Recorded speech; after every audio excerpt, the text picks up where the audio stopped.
What's going on in America today? Why are we over our heads in debt? Why can't the politicians bring debt under control? Why are so many people, often both parents now, working at low-paying, dead-end jobs and still making do with less? What's the future of the American economy and way of life? Why does the government tell us inflation is low when the buying power of our paychecks is declining at an alarming rate? Only a generation ago, bread was a quarter, and you could get a new car for $19.95.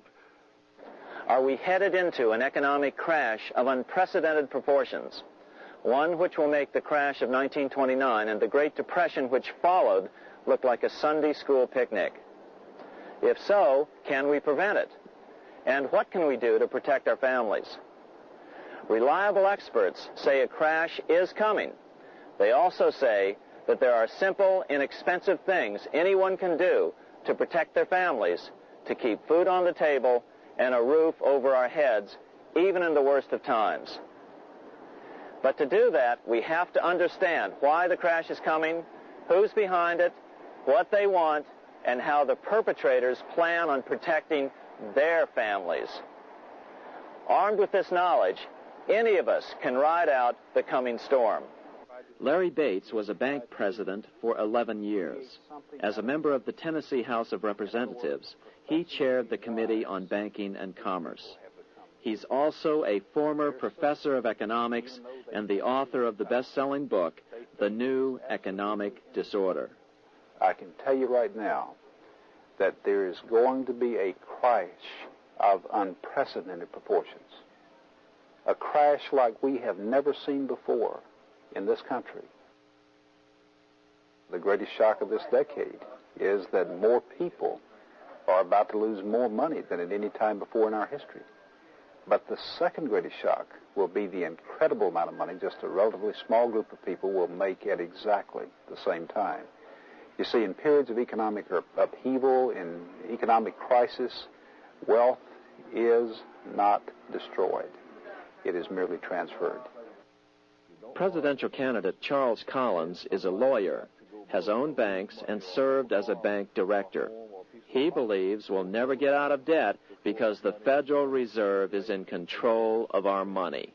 Right now, it's perpetuated by the Federal Reserve, making us borrow the money and from them at interest to pay the interest that's already accumulated. So we cannot get out of debt the way we're going now. Economist Henry Pasquet is a tenured instructor in economics. He agrees the end is near for the U.S. economy. Not when you're adding, roughly round terms, $1 billion a day. We just can't go on. We had less than $1 trillion of national debt in 1980. Now it's approximately $5 trillion, 5 times greater in 15 years. It doesn't take a genius to realize that this just can't go on forever. The problem is that since 1864, we've had a debt-based banking system. All our money is based on government debt. We cannot extinguish government debt without extinguishing our money supply. That's why talk of paying off the national debt without reforming our banking system is an impossibility. That's why the solution does not lie in discussing the size of the national debt, rather it lies in reforming our banking system. This is the Federal Reserve headquarters in Washington. It sits on this very impressive address, right on Constitution Avenue, right across from the Lincoln Memorial. But is it federal? Is it really part of the United States government? Well, what we're about to show you is that there's nothing federal about the Federal Reserve, and there are no reserves. The name is a deception created back before the Federal Reserve Act was passed in 1913 to make Americans think that America's central bank operates in the public interest. The truth is that the Federal Reserve is a private bank owned by private stockholders and run purely for their private profit. That's exactly correct. The Fed is a privately owned for-profit corporation, which, again, has no reserves, at least no reserves available to back up the Federal Reserve notes, which is our common currency. Oh, absolutely. The Federal Reserve is neither federal and has doubtful reserves. It's a private bank that is owned by member banks. And it was chartered under the guise of deceit by an act of Congress in 1913. December the 23rd, 1913, when most members of the Congress had gone home for the holidays, the House of Representatives had passed the Federal Reserve Act of 1913, but it was having difficulty in getting out of the Senate. And most people had gone home. But one of the things that I used to make sure and check is when we had a recess in legislative circles, you want to make sure that you adjourn what is called sine die, without day. The Senate had not adjourned sine die, without day. It was still technically in session, so you had 3 members of the Senate, according to the Senate Journal, were present on that day, December 23rd, 1913, and they passed the Federal Reserve Act in the Senate on a unanimous consent voice vote. There was no objection. Had there been one person there to object and say and contest the absence of a quorum, then it would not have passed. If there's still any doubt whether the Federal Reserve is a part of the U.S. government, check your local telephone book. In most cities, it is not listed in the blue government pages. It is listed in the business white pages right next to Federal Express, another private company. But more directly, U.S. courts have ruled time and time again that the Fed is a private corporation. Why can't Congress do something about the Fed? Most members of Congress just don't understand the system, and the few who do are afraid to speak up. For example, initially a veteran congressman from Chicago asked us if he could be interviewed for this video. However, both times our camera crew arrived at his office to do the interview, this was all we were able to film. The congressman never appeared, and eventually decided he no longer wanted to participate. But a few others in Congress have been bolder over the years. Here are 3 quick examples. In 1923, Representative Charles A. Lindbergh, a Republican from Minnesota, and father of the famed aviator Lucky Lindy, put it this way: the financial system has been turned over to the Federal Reserve Board. That board administers the finance system by authority of a purely profiteering group. The system is private, conducted for the sole purpose of obtaining the greatest possible profits from the use of other people's money. One of the most outspoken critics in Congress of the Fed was the former chairman of the House Banking and Currency Committee during the Great Depression years. Lewis T. McFadden, Republican of Pennsylvania, said in 1932, "We have in this country one of the most corrupt institutions the world has ever known. I refer to the Federal Reserve Board. This evil institution has impoverished the people of the United States and has practically bankrupted our government. It has done this through the corrupt practices of the moneyed vultures who control it." Senator Barry Goldwater was a frequent critic of the Fed. Most Americans have no real understanding of the operation of the international moneylenders. The accounts of the Federal Reserve System have never been audited. It operates outside the control of Congress and manipulates the credit of the United States. The Federal Reserve really, even though it is not part of the federal government, it is more powerful than the federal government. It's more powerful than the President, the Congress, and the courts. Now, a lot of people challenge me on that, but let me prove my case. The Federal Reserve determines what the average person's car payment is going to be, what their house payment is going to be, and whether they have a job or not. And I submit to you that that's total control. And the Federal Reserve is the largest single creditor of the United States government. What does Proverbs tell us? The borrower is servant to the lender. What one has to understand is that from the day the Constitution was adopted right up to today, the folks who profit from privately owned central banks, as Madison called them, the money changers, have fought a running battle for control over who gets to print America's money. Why is who prints the money so important? Think of money as just another commodity. If you have a monopoly on a commodity that everyone needs, everyone wants, and nobody has enough of, there are lots of ways to make a profit and also exert tremendous political influence. That's what this battle is all about. Throughout the history of the United States, the money power has gone back and forth between Congress and some sort of privately owned central bank. The Founding Fathers knew the evils of a privately owned central bank. First of all, they had seen how the privately owned British central bank, the Bank of England, had run up the British national debt to such an extent that Parliament had been forced to place unfair taxes on the American colonies. In fact, as we'll see later, Ben Franklin claimed that this was the real cause of the American Revolution. Most of the Founding Fathers realized the potential dangers of banking and feared bankers' accumulation of wealth and power. Jefferson put it this way: I sincerely believe that banking institutions are more dangerous to our liberties than standing armies.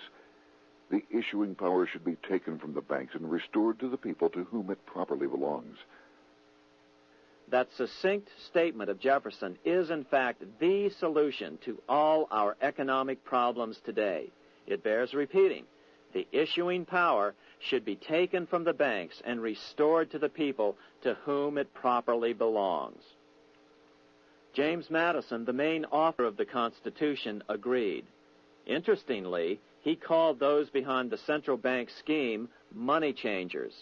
Madison strongly criticized their actions.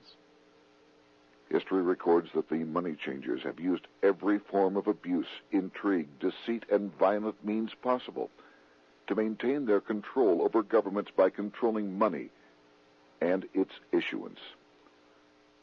The battle over who gets to issue our money has been the pivotal issue throughout the history of the United States. Wars are fought over it, depressions are caused to acquire it. Yet after World War I, this battle was rarely mentioned in newspapers or history books. Why? By World War I, the money changers, with their dominant wealth, had seized control of most of the nation's press. Throughout U.S. history, this battle over who gets the power to issue our money has raged. In fact, it's changed hands back and forth 8 times since 1764. Yet this fact has virtually vanished from public view for over 3 generations behind a smokescreen emitted by Fed cheerleaders in the media. Until we stop talking about deficits and government spending and start talking about who controls how much money we have, it's all just a big shell game, a complete and utter deception. It won't matter if you pass an ironclad amendment to the Constitution mandating a balanced budget. Our situation is only going to get worse until we root out the cause at its source. What's the solution for our national problem? First of all, education. That's what this video presentation is all about. But secondly, we must act. We must take back the power to issue our own money. Issuing our own money is not a radical solution. I want to stress that. It's the same solution used at different points in U.S. history by men like Benjamin Franklin, Thomas Jefferson, Andrew Jackson, Martin Van Buren, and Abraham Lincoln. So, to sum it up, in 1913, Congress gave an independent central bank, deceptively named the Federal Reserve, a monopoly over issuing America's money, and the debt generated by this quasi-private corporation is what is killing the American economy. Though the Federal Reserve is now the most powerful central bank in the world, it was not the first. So where did this idea come from? To really understand the magnitude of the problem, we have to travel back to Europe. Just who are these money changers James Madison spoke of? In the Bible, 2,000 years ago, Jesus drove the money changers from the temple. It was the only time Jesus used force during his ministry. What were money changers doing in the temple? When Jews came to Jerusalem to pay their temple tax, they could only pay it with a special coin, the half shekel of the sanctuary. This was a half ounce of pure silver about this size. It was the only coin around at that time which was pure silver and of assured weight without the image of a pagan emperor.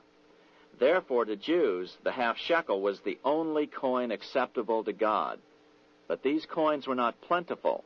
The money changers had cornered the market on them. Then they raised the price, just like any other commodity, to whatever the market would bear. In other words, money changers were making exorbitant profits because they held a virtual monopoly on money. The Jews had to pay whatever they demanded. To Jesus, this totally violated the sanctity of God's house.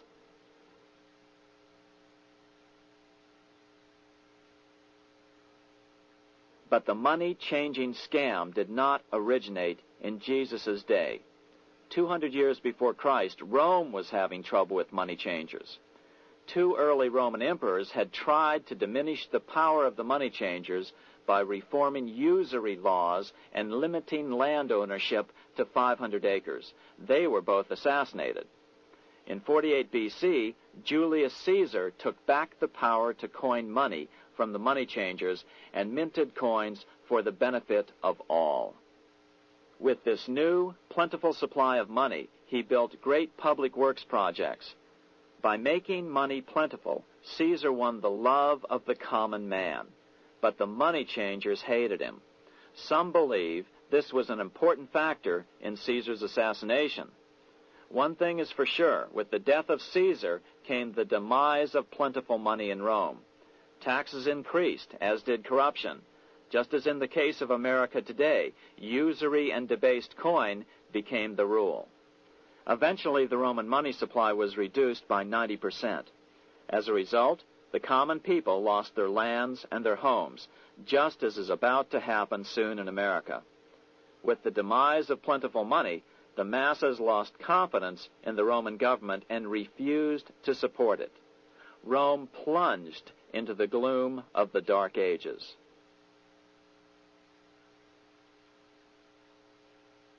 A 1,000 years after the death of Christ, money changers, those who loan out and manipulate the quantity of money, were active in medieval England.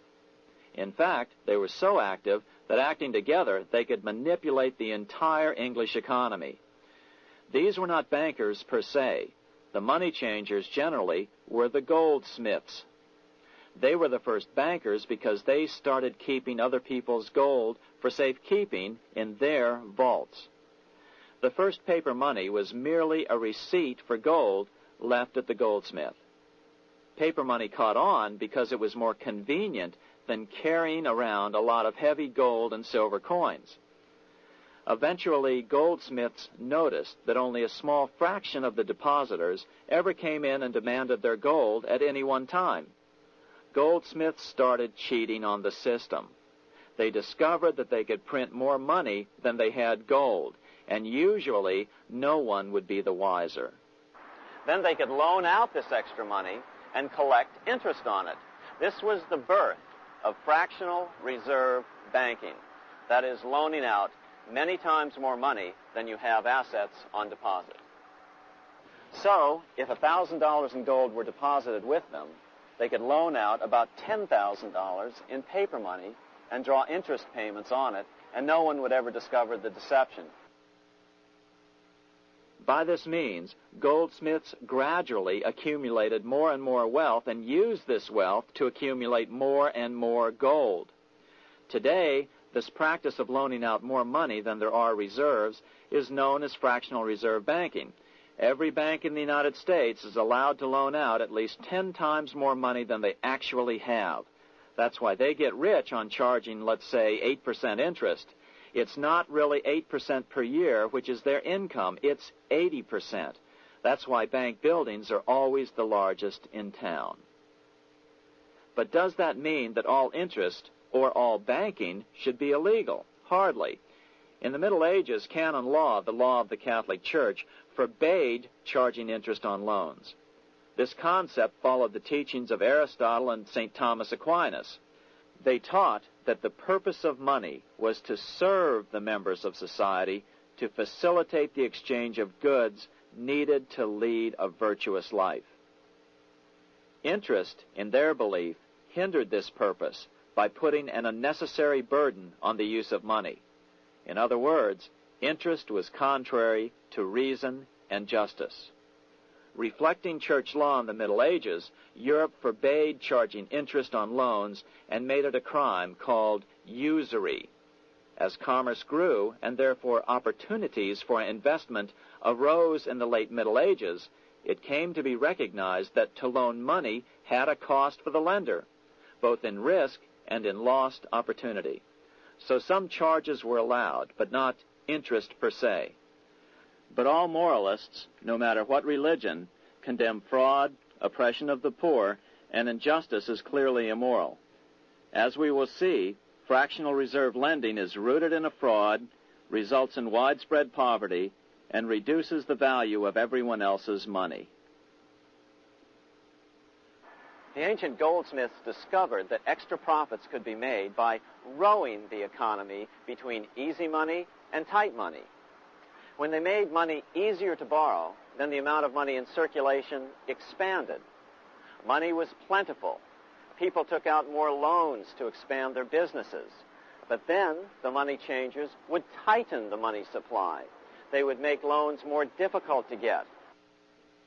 What would happen? Just what happens today. A certain percentage of people could not repay their previous loans and could not take out new loans to repay the old ones. Therefore, they went bankrupt and had to sell their assets to the goldsmiths for pennies on the dollar. The same thing is still going on today. Only today, we call this rowing of the economy up and down the business cycle. Like Julius Caesar, King Henry I of England finally resolved to take the money power away from the goldsmiths about 1100 A.D. Henry could have used anything as money, seashells, feathers, or even yak dung, as is often done in remote Tibetan provinces. But he invented one of the most unusual money systems in history. It was called the tally stick system. Here I have one of the few surviving examples of this form of British money, which lasted 726 years until 1826, a tally stick. The tally system was adopted to avoid the monetary manipulation of the goldsmiths. Tally sticks were money fabricated out of sticks of polished wood. Notches were cut along one edge of the stick to indicate the denominations. Then the stick was split lengthwise through the notches so that both pieces still had a record of the notches. The king kept one half to protect against counterfeiting. Then he would spend the other half into the economy, and they would circulate as money. This particular tally stick is huge. It represented 25,000 pounds. One of the original stockholders in the Bank of England purchased his original shares with this stick. In other words, he bought shares in the world's richest and most powerful corporation with a stick of wood. It's ironic that after its formation in 1694, the Bank of England attacked the tally stick system because it was money outside the power of the money changers, just as King Henry had wanted it to be. Why do people accept sticks of wood for money? That's a great question. Throughout history, people traded anything they thought had value and used as money. You see, the secret is that money is only what people agree on to use as money. What's our paper money today? It's really just paper. But here's the trick. King Henry ordered that tally sticks had to be used to pay the king's taxes. This built-in demand for tally sticks immediately made them circulate and be accepted as money. And they worked well. In fact, no other form of money has worked so well for so long as tally sticks. Keep in mind, the British Empire was built under the tally stick system. The tally stick system succeeded despite the fact that the money changers constantly attacked it by offering the metal coin system as competition. In other words, metal coins never went completely out of circulation, but tally sticks hung on because they were good for the payment of taxes. Finally, in the 1500s, King Henry VIII relaxed the laws concerning usury and the money changers wasted no time reasserting themselves. They quickly made their gold and silver money plentiful for a few decades. But when Queen Mary took the throne and tightened the usury laws again, the money changers renewed the hoarding of gold and silver coins, forcing the economy to plummet. When Queen Mary's sister, Queen Elizabeth I, took the throne, she was determined to regain control over English money. Her solution was to issue gold and silver coins from the public treasury and take the control over the money supply away from the money changers. Although control over money was not the only cause of the English Revolution in 1642, religious differences fueled the conflict. Monetary policy played a major role. Financed by the money changers, Oliver Cromwell finally overthrew King Charles, purged the Parliament, and put the king to death. The money changers were immediately allowed to consolidate their financial power. The result was that for the next 50 years, the money changers plunged Great Britain into a series of costly wars. They took over a square mile of property in the center of London, known as the City of London. This area today is still known as one of the 3 predominant financial centers of the world. Conflicts with the Stuart kings led the money changers in England to combine with those in the Netherlands to finance the invasion of William of Orange, who overthrew the Stuarts in 1688 and took the English throne.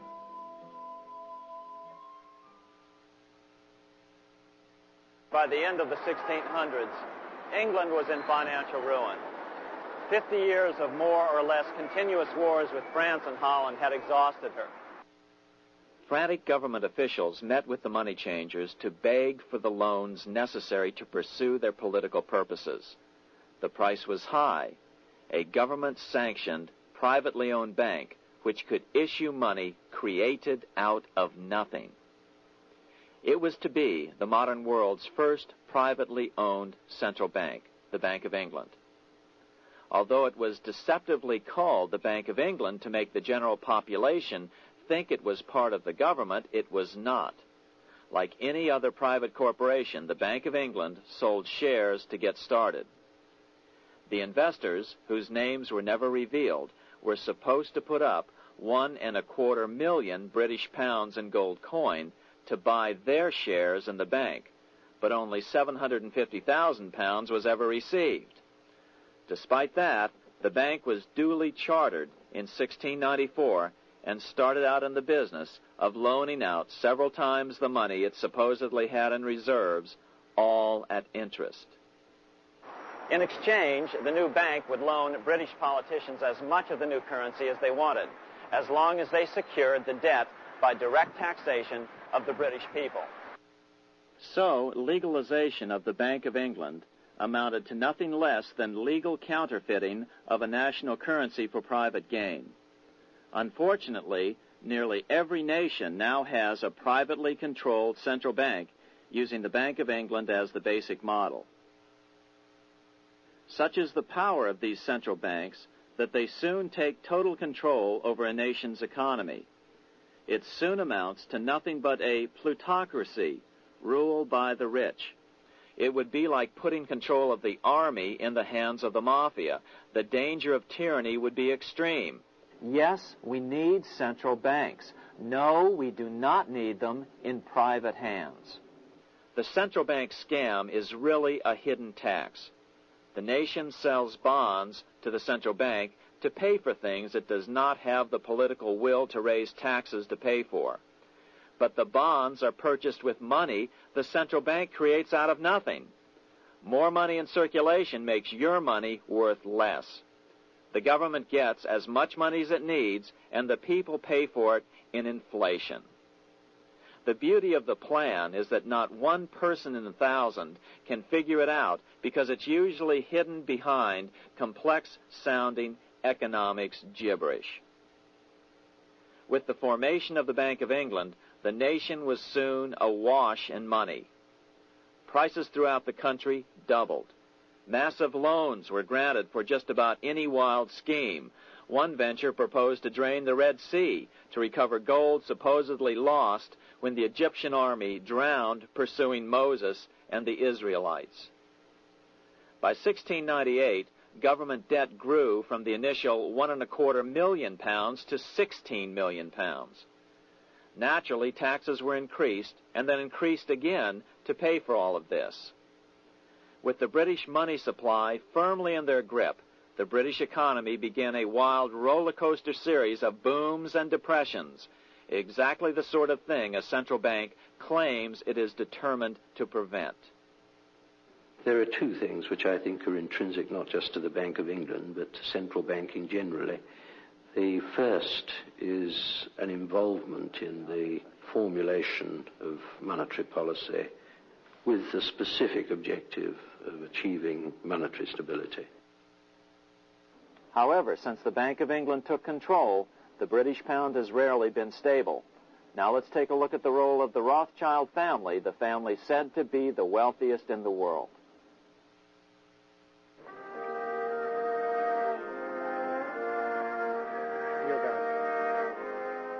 This is Frankfurt, Germany. 50 years after the Bank of England opened its doors, a goldsmith named Amschel Moses Bauer opened a coin shop, a counting house, in 1743. And over the door he placed a sign depicting a Roman eagle on a red shield. The shop became known as the Red Shield Firm, or in German, Rothschild. When his son, Amschel Meyer Bauer, inherited the business, he decided to change his name to Rothschild. Amschel soon learned that loaning money to governments and kings was more profitable than loaning to private individuals. Not only were the loans bigger, but they were secured by the nation's taxes. Mayer Rothschild had 5 sons. He trained them all in the skills of money creation, then sent them out to the major capitals of Europe to open branch offices of the family banking business. His first son, Amschel Meyer, stayed in Frankfurt to mind the hometown bank. His second son, Solomon, was sent to Vienna. His third son, Nathan, was clearly the most clever. He was sent to London at age 21 in 1798, 100 years after the founding of the Bank of England. His fourth son, Karl, went to Naples, and his fifth son, Jacob, went to Paris. In 1785, Mayer Amschel moved his entire family to this larger house, a 5-story dwelling he shared with the Schiff family. This house was known as the Green Shield. The Rothschilds and the Schiffs would play a central role in the rest of European financial history and in that of the United States. The Rothschilds broke into dealings with European royalty here at Williams Hall, the palace of the wealthiest man in Germany, in fact, the wealthiest monarch in all Europe, Prince William of Hesse-Kassel. At first, the Rothschilds were only helping William speculate in precious coins. But when Napoleon chased Prince William into exile, he sent £550,000, a gigantic sum at that time, to Nathan Rothschild in London with instructions for him to buy consols, British government bonds, also called government stock. But Rothschild used the money for his own purposes. With Napoleon on the loose, the opportunities of wartime investments were nearly limitless. William returned here sometime prior to the Battle of Waterloo in 1815. He summoned Rothschild and demanded his money back. The Rothschilds returned William's money with the interest the British consuls would have paid him had the investment actually been made. But the Rothschilds kept all the past profits they had made using William's money. Nathan Rothschild later bragged that in the 17 years he'd been in England, he'd increased his original £20,000 stake given to him by his father by 2,500 times. By cooperating within the family, the Rothschilds soon grew unbelievably wealthy. By the mid-1800s, they dominated all European banking and were certainly the wealthiest family in the world. They financed Cecil Rhodes, making it possible for him to establish a monopoly over the diamond and gold fields of South Africa. In America, they financed the Harrimans and railroads, the Vanderbilts in railroads and the press, and Carnegie in the steel industry, among many others. In fact, during World War I, J.P. Morgan was thought to be the richest man in America. But after his death, it was discovered that he was actually only a lieutenant of the Rothschilds. Once Morgan's will was made public, it was discovered that he owned only 19% of J.P. Morgan companies. By 1850, James Rothschild, the heir of the French branch of the family, was said to be worth 600 million French francs, 150 million more than all the other bankers in France put together. He built this mansion called Ferrier, just east of Paris. Wilhelm I, on seeing it, exclaimed, "Kings couldn't afford this. It could only belong to a Rothschild." Another 19th century French commentator put it this way: "There is but one power in Europe, and that is Rothschild." There is no evidence that their predominant standing in European or world finance has changed.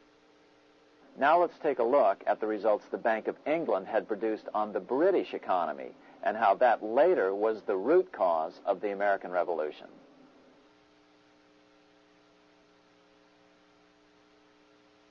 By the mid-1700s, the British Empire was nearing its height of power around the world.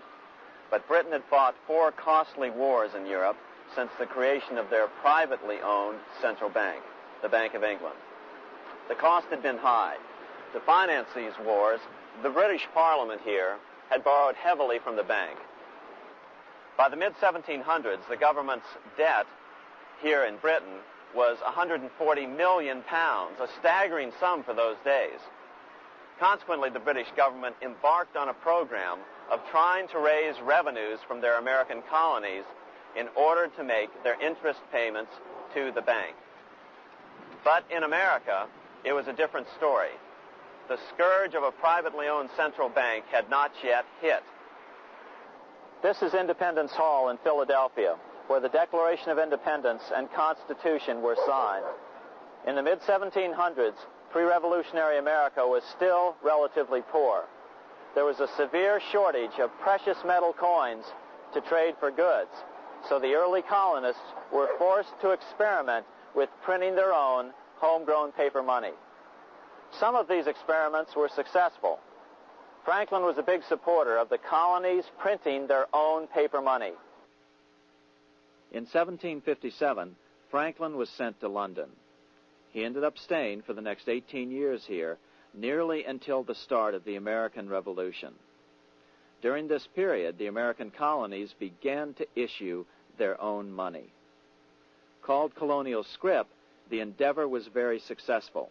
It provided a reliable medium of exchange, and it also helped to provide a feeling of unity between the colonies. Remember, colonial scrip was just paper money, debt-free money, printed in the public interest, and not backed by gold or silver coin. In other words, it was a totally fiat currency. One day, officials of the Bank of England asked Franklin how he would account for the newfound prosperity of the colonies. Without hesitation, he replied, "That is simple. In the colonies, we issue our own money. It is called colonial scrip. We issue it in proper proportion to the demands of trade and industry to make the products pass easily from the producers to the consumers. In this manner, creating for ourselves our own paper money, we control its purchasing power, and we have no interest to pay to no one." This was just common sense to Franklin, but you can imagine the impact it had on the Bank of England. America had learned the secret of money, and that genie had to be returned to its bottle as soon as possible.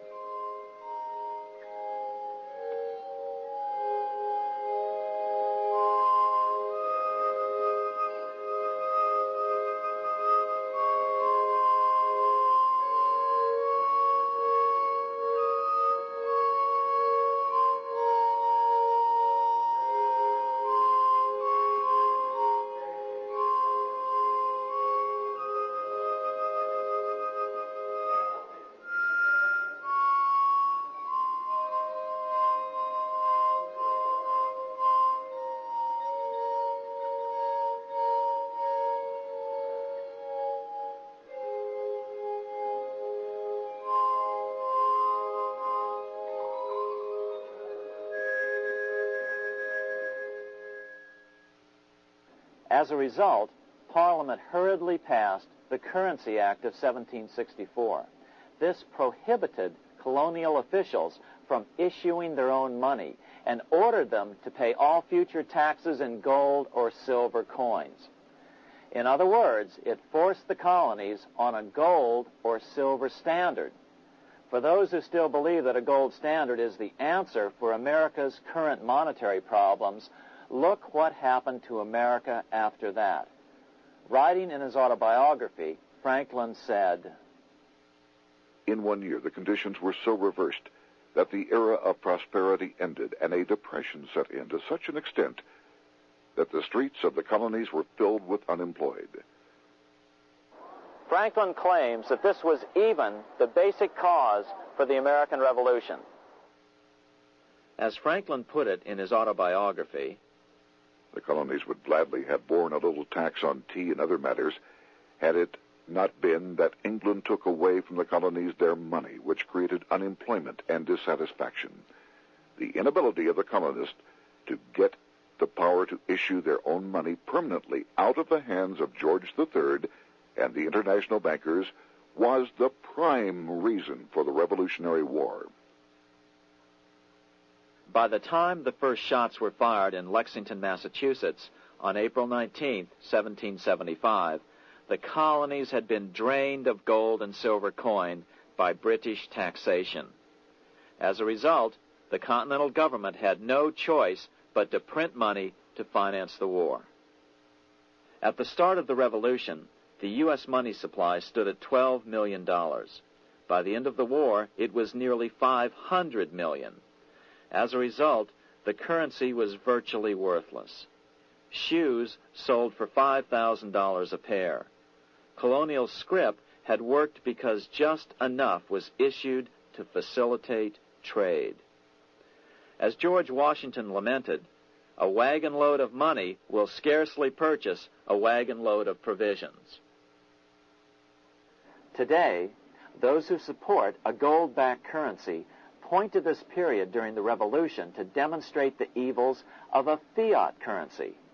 But remember, the same currency had worked so well 20 years earlier during times of peace that the Bank of England had Parliament outlaw it.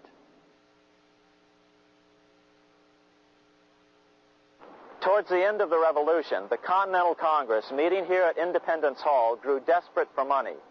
In 1781, they allowed Robert Morris, their financial superintendent, to open a privately owned central bank. Incidentally, Morris was a wealthy man who had grown wealthier during the Revolution by trading in war materials. Called the Bank of North America, the new bank was closely modeled after the Bank of England. It was allowed to practice fractional reserve banking. That is, it could lend out money it didn't have, then charge interest on it. If you or I were to do that, we would be charged with fraud, a felony.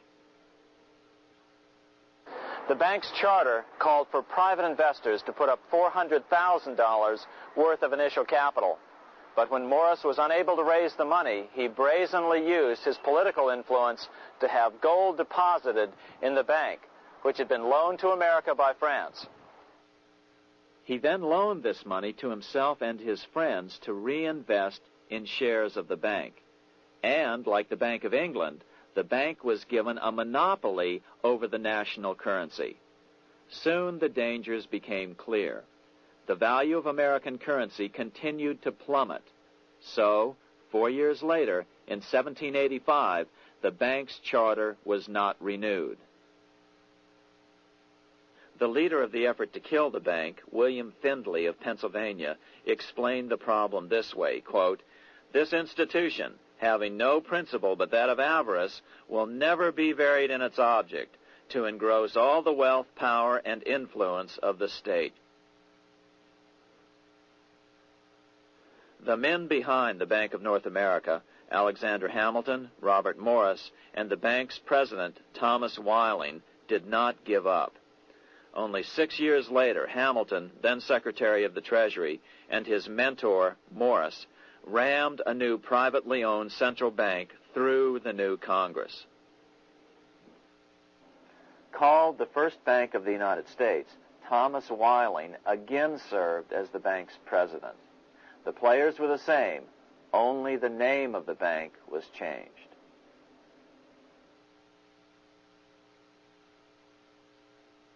In 1787, colonial leaders assembled in Philadelphia to replace the ailing Articles of Confederation. As we saw earlier, both Thomas Jefferson and James Madison were unalterably opposed to a privately owned central bank. They had seen the problems caused by the Bank of England. They wanted nothing of it. As Jefferson later put it, if the American people ever allow private banks to control the issue of their currency, first by inflation, then by deflation, the banks and the corporations which grow up around them will deprive the people of all property until their children wake up homeless on the continent their fathers conquered. during the debate over the future monetary system, another one of the founding fathers, Gouverneur Morris, castigated the motivations of the owners of the Bank of North America. Gouverneur Morris headed the committee that wrote the final draft of the Constitution. Morris knew the motivations of the bank well. Along with his old boss, Robert Morris, Gouverneur Morris and Alexander Hamilton were the ones who had presented the original plan for the Bank of North America to the Continental Congress in the last year of the Revolution. In a letter he wrote to James Madison on July 2nd, 1787, Gouverneur Morris revealed what was really going on.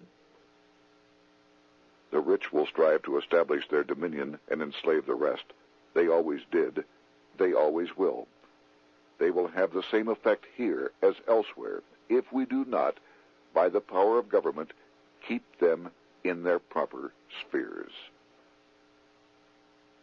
Despite the defection of Gouverneur Morris from the ranks of the bank, Hamilton, Robert Morris, Thomas Weiling, and their European backers were not about to give up. They convinced the bulk of the delegates to the Constitutional Convention to not give Congress the power to issue paper money. Most of the delegates were still reeling from the wild inflation of the paper currency during the Revolution. They had forgotten how well colonial scrip had worked before the war. But the Bank of England had not. The money changers could not stand to have America printing her own money again. So the Constitution is silent on the matter. This grievous defect left the door wide open for the money changers, just as they had planned.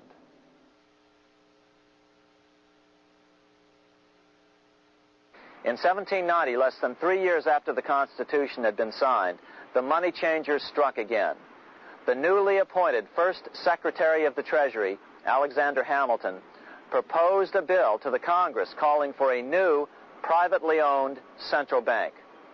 Coincidentally, that was the very year that Amschel Rothschild made his pronouncement from his flagship bank in Frankfurt. Let me issue and control a nation's money, and I care not who writes the laws. Alexander Hamilton was a tool of the international bankers, and he wanted to create the U.S. Bank, the BUS, or the Bank of the United States, and did so. Interestingly, one of Hamilton's first jobs after graduating from law school in 1782 was as an aide to Robert Morris, the head of the Bank of North America. In fact, the year before, Hamilton had written Morris a letter saying, "A national debt, if it is not excessive, will be to us a national blessing." A blessing to whom? After a year of intense debate, in 1791, Congress passed the bill and gave it a 20-year charter. The new bank was to be called the First Bank of the United States, or BUS. Here we are in front of the First Bank of the United States in Philadelphia. The bank was given a monopoly on printing U.S. currency, even though 80% of its stock would be held by private investors. The other 20% would be purchased by the U.S. government. But the reason was not to give the government a piece of the action. It was to provide the capital for the other 80% owners. As with the old Bank of North America and the Bank of England before that, the stockholders never paid the full amount for their shares. The U.S. government put up their initial $2 million in cash. Then the bank, through the old magic of fractional reserve lending, made loans to its charter investors so they could come up with the remaining $8 million of capital needed for this risk-free investment. Like the Bank of England, the name of the Bank of the United States was deliberately chosen to hide the fact that it was privately controlled. And like the Bank of England, the names of the investors in the bank were never revealed. Many years later, it was a common saying that the Rothschilds were the power behind the old Bank of the United States. The bank was sold to Congress as a way to bring stability to the banking system and eliminate inflation. So what happened? Over the first 5 years, the U.S. government borrowed $8.2 million from the Bank of the United States. In the same 5-year period, prices rose by 72%. Jefferson, as the new Secretary of State, watched the borrowing with sadness and frustration, unable to stop it. I wish it were possible to obtain a single amendment to our Constitution, taking from the federal government the power of borrowing. Millions of Americans feel the same way today. They watch in helpless frustration as the federal government borrows the American economy into oblivion. So, although it was called the First Bank of the United States, it was not the first attempt at a privately owned central bank in this country. As with the Bank of North America, the government put up most of the cash to get this private bank going. Then the bankers loaned the money to each other to buy the remaining stock in the bank. It was a scam, plain and simple, and they wouldn't be able to get away with it for long. But first, we have to travel back to Europe to see how a single man was able to manipulate the entire British economy by obtaining the first news of Napoleon's final defeat.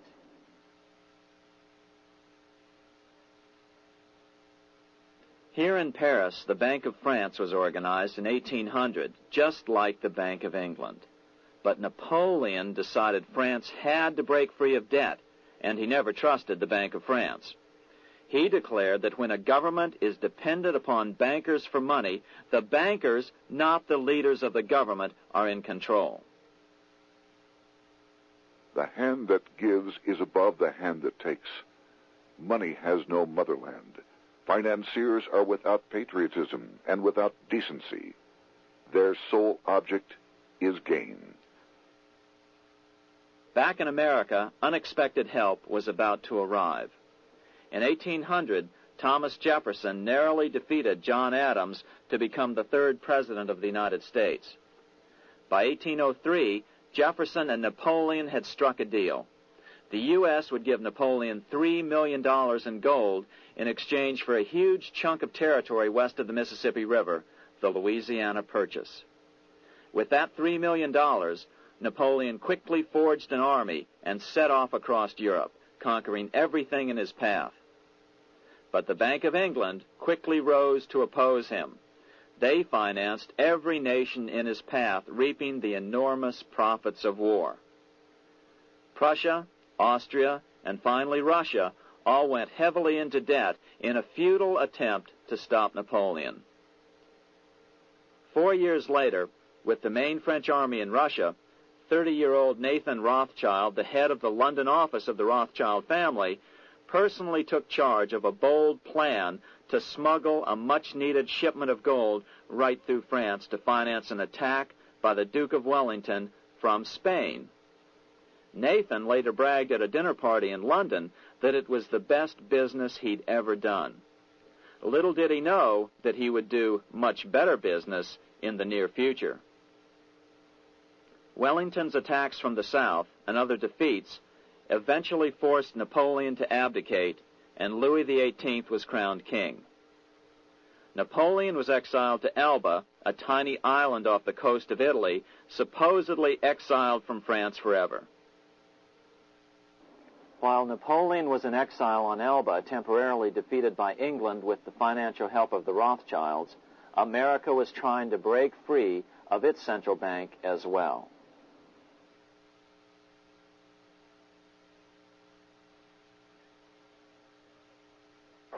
In 1811, a bill was put before Congress to renew the charter of the Bank of the United States.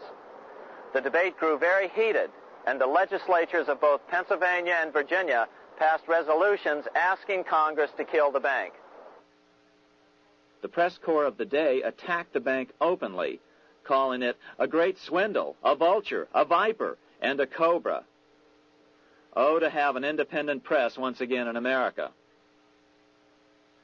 A congressman named P.B. Porter attacked the bank from the floor of Congress, saying if the bank's charter was renewed, Congress, quote, will have planted in the bosom of this Constitution a viper, which one day or another will sting the liberties of this country to the heart, close quote.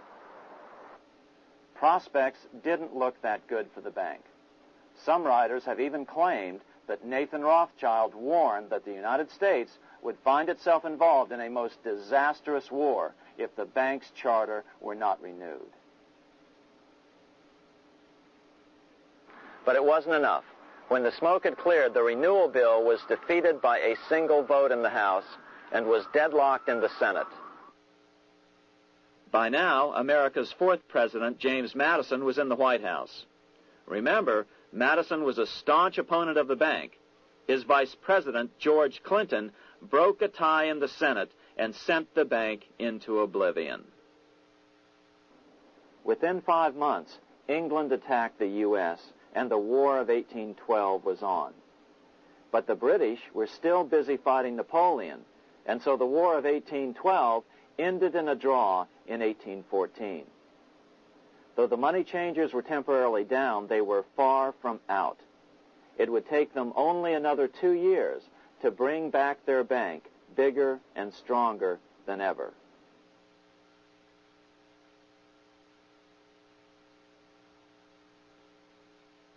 But now let's return to Napoleon, because nothing else in history more aptly demonstrates the ingenuity of the Rothschild family than their control of the British stock market after Waterloo.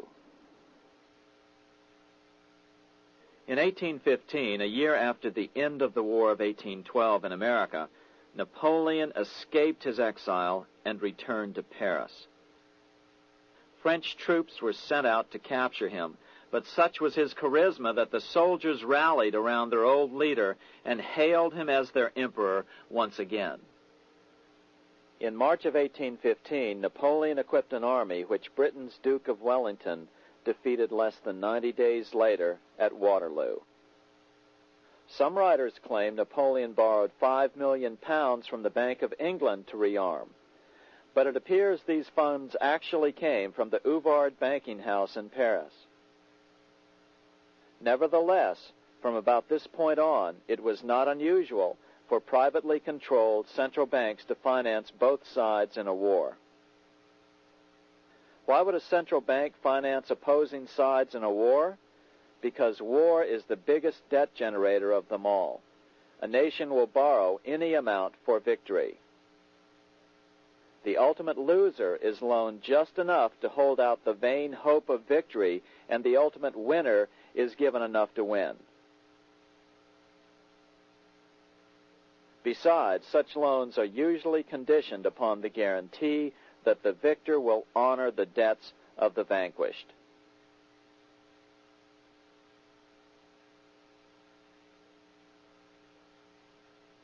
This is the Waterloo battlefield about 200 miles northeast of Paris in what today is Belgium. Here Napoleon suffered his final defeat, but not before thousands of French and Englishmen gave their lives on a steamy summer day in July of 1815. Right over there, on June 18, 1815, 74,000 French troops met 67,000 troops from Britain and other European nations. The outcome was certainly in doubt. In fact, had Napoleon attacked a few hours earlier, he would probably have won the battle. But no matter who won or lost, back in London, Nathan Rothschild planned to use the opportunity to try to seize control over the British stock and bond market and possibly even the Bank of England. Rothschild stationed a trusted agent, a man named Rothworth, on the north side of the battlefield, closer to the English Channel. Once the battle had been decided, Rothworth took off for the Channel. He delivered the news to Nathan Rothschild a full 24 hours before Wellington's own courier. Rothschild hurried to the stock market and took up his usual position in front of an ancient pillar.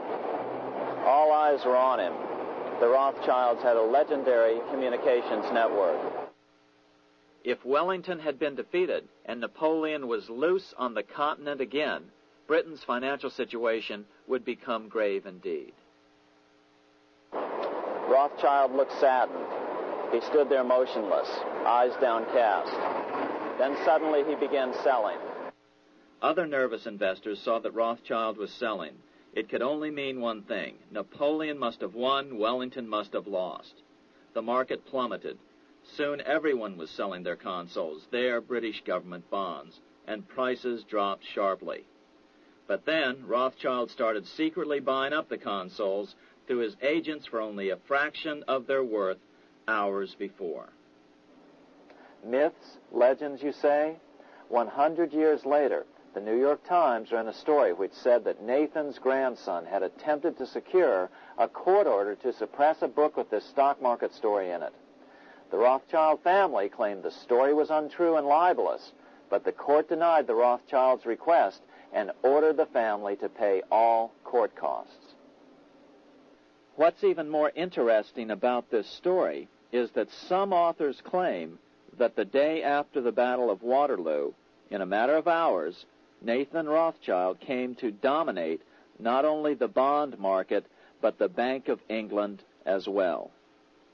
Whether or not the Rothschild family seized control of the Bank of England, the first privately owned central bank in a major European nation and the wealthiest, one thing is certain. By the mid-1800s, the Rothschilds were the richest family in the world, bar none. They dominated the new government bond markets and branched into other banks and industrial concerns. In fact, the rest of the 19th century was known as the Age of the Rothschilds. Despite this overwhelming wealth, the family has generally cultivated an aura of invisibility. Although the family controls scores of industrial, commercial, mining, and tourist corporations, only a handful bear the Rothschild name.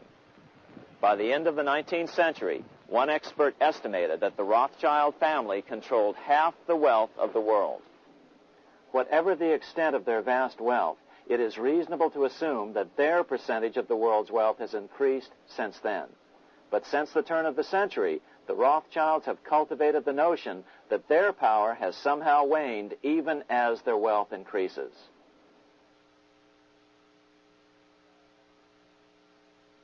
Meanwhile, back in Washington in 1816, just 1 year after Waterloo and Rothschild's alleged takeover of the Bank of England, the American Congress passed a bill permitting yet another privately owned central bank. This bank was called the Second Bank of the United States. The new bank's charter was a copy of the previous bank's. The U.S. government would own 20% of the shares of the bank. Of course, the federal share was paid by the Treasury up front into the bank's coffers. Then, through the magic of fractional reserve lending, it was transformed into loans to private investors who then bought the remaining 80% of the shares. Just as before, the primary stockholders remained a secret. But it is known that the largest block of shares, about 1/3 of the total, were sold to foreigners. As one observer put it, it is certainly no exaggeration to say that the Second Bank of the United States was rooted as deeply in Britain as it was in America. So, by 1816, some authors claim the Rothschilds had taken control over the Bank of England and backed a new privately owned central bank in America as well.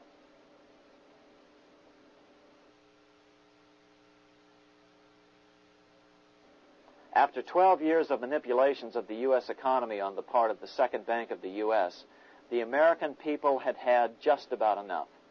Opponents of the bank nominated a dignified senator from Tennessee, Andrew Jackson, the hero of the Battle of New Orleans, to run for president. This is his home, the Hermitage. No one gave Jackson a chance initially. The bank had long ago learned how the political process could be controlled with money. To the surprise and dismay of the money changers, Jackson was swept into office in 1828. Jackson was determined to kill the bank at the first opportunity and wasted no time in trying to do so. But the bank's 20-year charter didn't come up for renewal until 1836, the last year of his second term, if he could survive that long. During his first term, Jackson contented himself with rooting out the bank's many minions from government service. He fired 2,000 of the 11,000 employees of the federal government. In 1832, with his re-election approaching, the bank struck an early blow, hoping Jackson would not want to stir up controversy. They asked Congress to pass a renewal bill 4 years early. Naturally, Congress complied, then sent it to the president for signing. But Jackson weighed in with both feet. Old Hickory, never a coward, vetoed the bill. His veto message is one of the great American documents. It clearly lays out the responsibility of the American government towards its citizens, rich and poor. It is not our own citizens only who are to receive the bounty of our government. More than 8 millions of the stock of this bank are held by foreigners. Is there no danger to our liberty and independence in a bank that in its nature has so little to bind it to our country? Controlling our currency, receiving our public monies, and holding thousands of our citizens' independence would be more formidable and dangerous than a military power of the enemy. If government would confine itself to equal protection and, as heaven does its rains, shower its favor alike on the high and the low, the rich and the poor, it would be an unqualified blessing. In the act before me, there seems to be a wide and unnecessary departure from these just principles. Later that year, in July 1832, Congress was unable to override Jackson's veto. Now Jackson had to stand for re-election. Jackson took his argument directly to the people.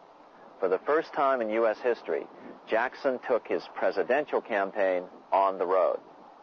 Before then, presidential candidates stayed at home and looked presidential. His campaign slogan was Jackson and no bank.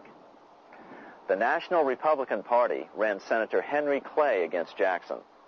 Despite the fact that the bankers poured over $3 million into Clay's campaign, Jackson was reelected by a landslide in November of 1832. Despite his presidential victory, Jackson knew the battle was only beginning. The hydra of corruption is only scotched, not dead, said the newly elected president. Jackson ordered his new Secretary of Treasury, Lewis McLean, to start removing the government's deposits from the second bank and start placing them in state banks. But McLean refused to do so. Jackson fired him and appointed William J. Duane as the new Secretary of the Treasury. Duane also refused to comply with the president's requests, and so Jackson fired him as well and then appointed Roger B. Taney to the office. Taney did withdraw government funds from the bank starting on October 1st, 1833. Jackson was jubilant. "I have it chained. I'm ready with screws to draw every tooth and then the stumps." But the bank was not yet done fighting. Its head, Nicholas Biddle, used his influence to get the Senate to reject Taney's nomination. Then, in a rare show of arrogance, Biddle threatened to cause a depression if the bank was not rechartered. This worthy president thinks that because he has scalped Indians and imprisoned judges, he is to have his way with the bank. He is mistaken. Next, in an unbelievable fit of honesty for a central banker, Biddle admitted that the bank was going to make money scarce to force Congress to restore the bank.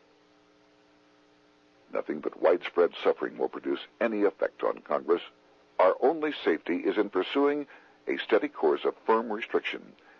And I have no doubt that such a course will ultimately lead to restoration of the currency and the recharter of the bank. What a stunning revelation. Here was the pure truth, revealed with shocking clarity. Biddle intended to use the money contraction power of the bank to cause a massive depression until America gave in. Unfortunately, this has happened time and time again throughout U.S. history and is about to happen again in today's world. Nicholas Biddle made good on his threat. The bank sharply contracted the money supply by calling in old loans and refusing to extend new ones. A financial panic ensued, followed by a deep depression. Naturally, Biddle blamed Jackson for the crash, saying that it was caused by the withdrawal of federal funds from the bank. Unfortunately, his plan worked well. Wages and prices sagged. Unemployment soared along with business bankruptcies. The nation quickly went into an uproar. Newspaper editors blasted Jackson in editorials. The bank threatened to withhold payments, which then could be made directly to key politicians for their support. Within only months, Congress assembled in what was called the panic session. 6 months after he had withdrawn funds from the bank, Jackson was officially censured by a resolution which passed the Senate by a vote of 26 to 20. It was the first time a president had ever been censured by Congress. Jackson lashed out at the bank. "You are a den of vipers. I intend to rout you out, and by eternal God, I will rout you out." America's fate teetered on a knife edge. If Congress could muster enough votes to override Jackson's veto, the bank would be granted another 20-year monopoly or more over America's money, time enough to consolidate its already great power. Then a miracle occurred. The governor of Pennsylvania came out supporting President Jackson and strongly criticized the bank. On top of that, Biddle had been caught boasting in public about the bank's plan to crash the economy. Suddenly, the tide shifted. In April of 1834, the House of Representatives voted 134 to 82 against rechartering the bank. This was followed up by an even more lopsided vote to establish a special committee to investigate whether the bank had caused the crash. When the investigating committee arrived at the bank's door in Philadelphia, armed with a subpoena to examine the books, Biddle refused to give them up. Nor would he allow inspection of correspondence with congressmen relating to their personal loans and advances he'd made to them. He also refused to testify before the committee back in Washington. On January 8, 1835, Jackson paid off the final installment on the national debt, which had been necessitated by allowing the banks to issue currency for government bonds rather than simply issuing treasury notes without such debt. He was the only president to ever pay off the debt. A few weeks later, on January 30th, 1835, an assassin by the name of Richard Lawrence tried to shoot President Jackson, but by the grace of God, both pistols misfired. Lawrence was later found not guilty by reason of insanity. After his release, he bragged to friends that powerful people in Europe had put him up to the task and promised to protect him if he were caught. The following year, when its charter ran out, the Second Bank of the United States ceased functioning as the nation's central bank. Biddle was later arrested and charged with fraud. He was tried and acquitted, but died shortly thereafter while still tied up in civil suits. After his second term as president, Jackson retired here to the Hermitage outside of Nashville to live out his life. He is still remembered here for his determination to kill the bank. In fact, he killed it so well that it took the money changers 77 years to undo the damage. When asked what his most important accomplishment had been, Jackson replied, "I killed the bank."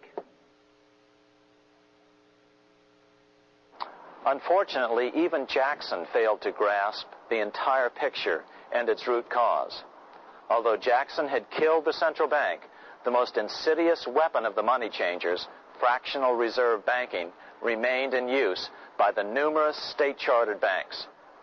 This fueled economic instability in the years before the Civil War. Still, the central bankers were out, and as a result, America thrived as it expanded westward. During this time, the principal money changers struggled to regain their lost centralized power, but to no avail. Then, finally, they reverted to the old central bankers' formula: war to create debt and dependency. If they couldn't get their central bank any other way, America could be brought to its knees by plunging it into a civil war, just as they had done in 1812 after the first Bank of the United States was not rechartered. 1 month after the inauguration of Abraham Lincoln, the first shots of the American Civil War were fired here at Fort Sumter, South Carolina, on April 12, 1861. Certainly slavery was a cause for the Civil War, but not the primary cause. Lincoln knew that the economy of the South depended upon slavery, and so before the Civil War, he had no intention of eliminating it. Lincoln had put it this way in his inaugural address only 1 month earlier. I have no purpose, directly or indirectly, to interfere with the institution of slavery in the states where it now exists. I believe I have no lawful right to do so, and I have no inclination to do so. Even after the first shots were fired here at Fort Sumter, Lincoln continued to insist that the Civil War was not about the issue of slavery. My paramount objective is to save the Union, and it is not either to save or destroy slavery. If I could save the Union without freeing any slave, I would do it. So what was the Civil War all about? There were many factors at play. Northern industrialists had used protective tariffs to prevent the southern states from buying cheaper European goods. Europe retaliated by stopping cotton imports from the South. The southern states were in a double financial bind. They were forced to pay more for most of the necessities of life, while their income from cotton exports plummeted. The South was angry. But there were other factors at work. The money changers were still stung by America's withdrawal from their control 25 years earlier. Since then, America's wildcat economy had made the nation rich, a bad example for the rest of the world.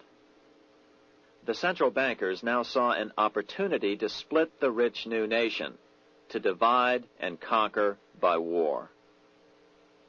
Was this just some sort of wild conspiracy theory at the time? Well, let's take a look at what a well-placed observer of the scene had to say at the time. His name was Otto von Bismarck, Chancellor of Germany, the man who united the German states a few years later. The division of the United States into federations of equal force was decided long before the Civil War by the high financial powers of Europe. These bankers were afraid that the United States, if they remained as one bloc and as one nation, would attain economic and financial independence, which would upset their financial domination over the world. Within months after the first shots here at Fort Sumter, the central bankers loaned Napoleon III of France, the nephew of the Waterloo Napoleon, 210 million francs to seize Mexico and station troops along the southern border of the U.S., taking advantage of their war to violate the Monroe Doctrine and return Mexico to colonial rule. No matter what the outcome of the Civil War, a weakened America, heavily indebted to the money changers, would open up Central and South America once again to European colonization and domination. The very thing America's Monroe Doctrine had forbade in 1823. At the same time, Great Britain moved 11,000 troops into Canada and positioned them menacingly along America's northern border. The British fleet went to war alert should their quick intervention be called for. Lincoln knew he was in a double bind. That's why he agonized over the fate of the Union. There was a lot more to it than just differences between the North and the South. That's why his emphasis was always on union and not merely the defeat of the South. But Lincoln needed money to win. In 1861, Lincoln and his Secretary of Treasury, Salmon P. Chase, went to New York to apply for the necessary loans. The money changers, anxious to see the Union fail, offered loans at 24 to 36% interest. Lincoln said thanks, but no thanks, and returned to Washington. Lincoln sent for an old friend, Colonel Dick Taylor of Chicago, and put him on the problem of financing the war. During one meeting, Lincoln asked Taylor what he'd discovered. Taylor put it this way. Why, Lincoln, that is easy. Just get Congress to pass a bill authorizing the printing of full legal tender Treasury notes, and pay your soldiers with them, and go ahead and win your war with them also. When Lincoln asked if the people of the United States would accept the notes, Taylor said, "The people, or anyone else, will not have any choice in the matter if you make them full legal tender. They will have the full sanction of the government and be just as good as any money, as Congress is given that express right by the Constitution." So that's exactly what Lincoln did. In 1862-63, he printed up $450 million worth of the new bills. In order to distinguish them from other banknotes in circulation, he printed them in green ink on the back side. That's why the notes were called greenbacks. With this new money, Lincoln paid the troops and bought their supplies. During the course of the war, nearly $450 million worth of greenbacks were printed at no interest to the federal government. Lincoln understood who was really pulling the strings and what was at stake for the American people. This is how he explained his rationale. The government should create, issue, and circulate all the currency and credit needed to satisfy the spending power of the government and the buying power of consumers. The privilege of creating and issuing money is not only the supreme prerogative of government, but it is the government's greatest creative opportunity. By the adoption of these principles, the taxpayers will be saved immense sums of interest. Money will cease to be master and become the servant of humanity. A truly incredible editorial in the London Times explained the central bankers' attitude to greenbacks. If this mischievous financial policy, which has its origins in North America, shall become indurated down to a fixture, then that government will furnish its own money without cost. It will pay off debts and be without debt. It will have all the money necessary to carry on its commerce. It will become prosperous without precedent in the history of the world. The brains and wealth of all countries will go to North America. That country must be destroyed, or it will destroy every monarchy. The scheme was effective, so effective that the next year, 1863, with Federal and Confederate troops beginning to mass for the decisive battle of the Civil War, and the Treasury in need of further congressional authority to issue more greenbacks, Lincoln allowed the bankers to push through the National Bank Act. These new national banks would operate under a virtual tax-free status and collectively had the exclusive monopoly power to create the new form of money, banknotes. Though greenbacks continued to circulate, their numbers were not increased. But most importantly, from this point on, the entire U.S. money supply would be created out of debt by bankers buying U.S. government bonds and issuing them for reserves for banknotes.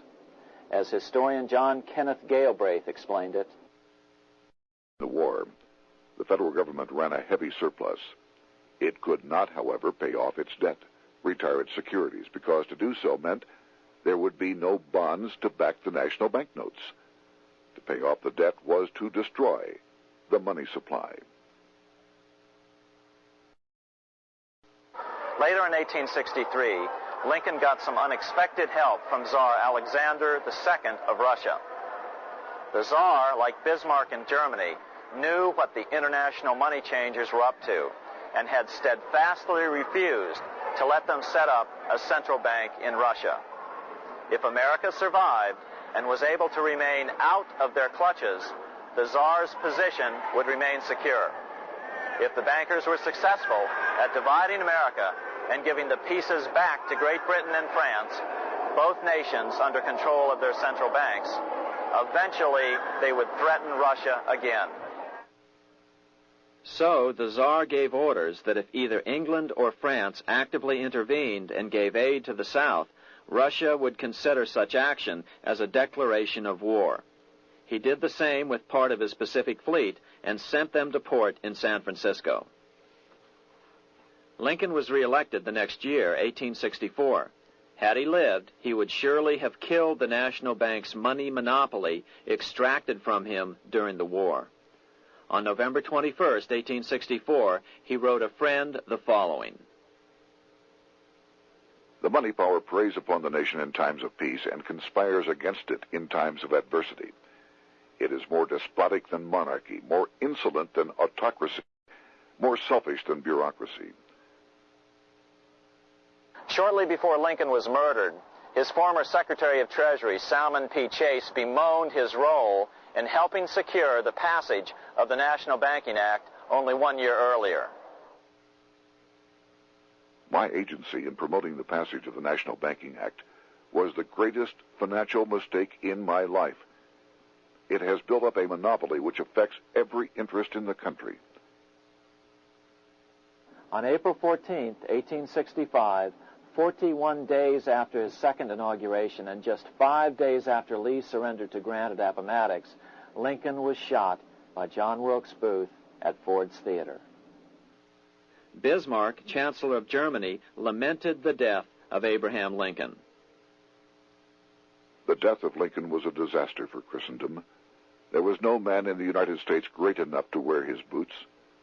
I fear that foreign bankers, with their craftiness and torturous tricks, will entirely corrupt the exuberant riches of America and use it systematically to corrupt modern civilization.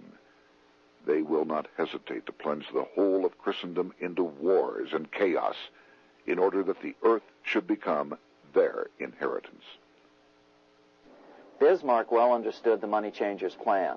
Allegations that international bankers were responsible for Lincoln's assassination surfaced in Canada 70 years later in 1934. Gerald G. McGeer, a popular and well-respected Canadian attorney, revealed this stunning charge in a 5-hour speech before the Canadian House of Commons, blasting Canada's debt-based money system. Remember, it was 1934, the height of the Great Depression, which was ravaging Canada as well. McGeer had obtained evidence deleted from the public record, provided to him by Secret Service agents at the trial of John Wilkes Booth after Booth's death. McGeer said it showed that Booth was a mercenary working for the international bankers. According to an article in the Vancouver Sun of May 2nd, 1934, Abraham Lincoln, the martyred emancipator of the slaves, was assassinated through the machinations of a group representative of the international bankers who feared the United States President's national credit ambitions. There was only one group in the world at that time who had any reason to desire the death of Lincoln.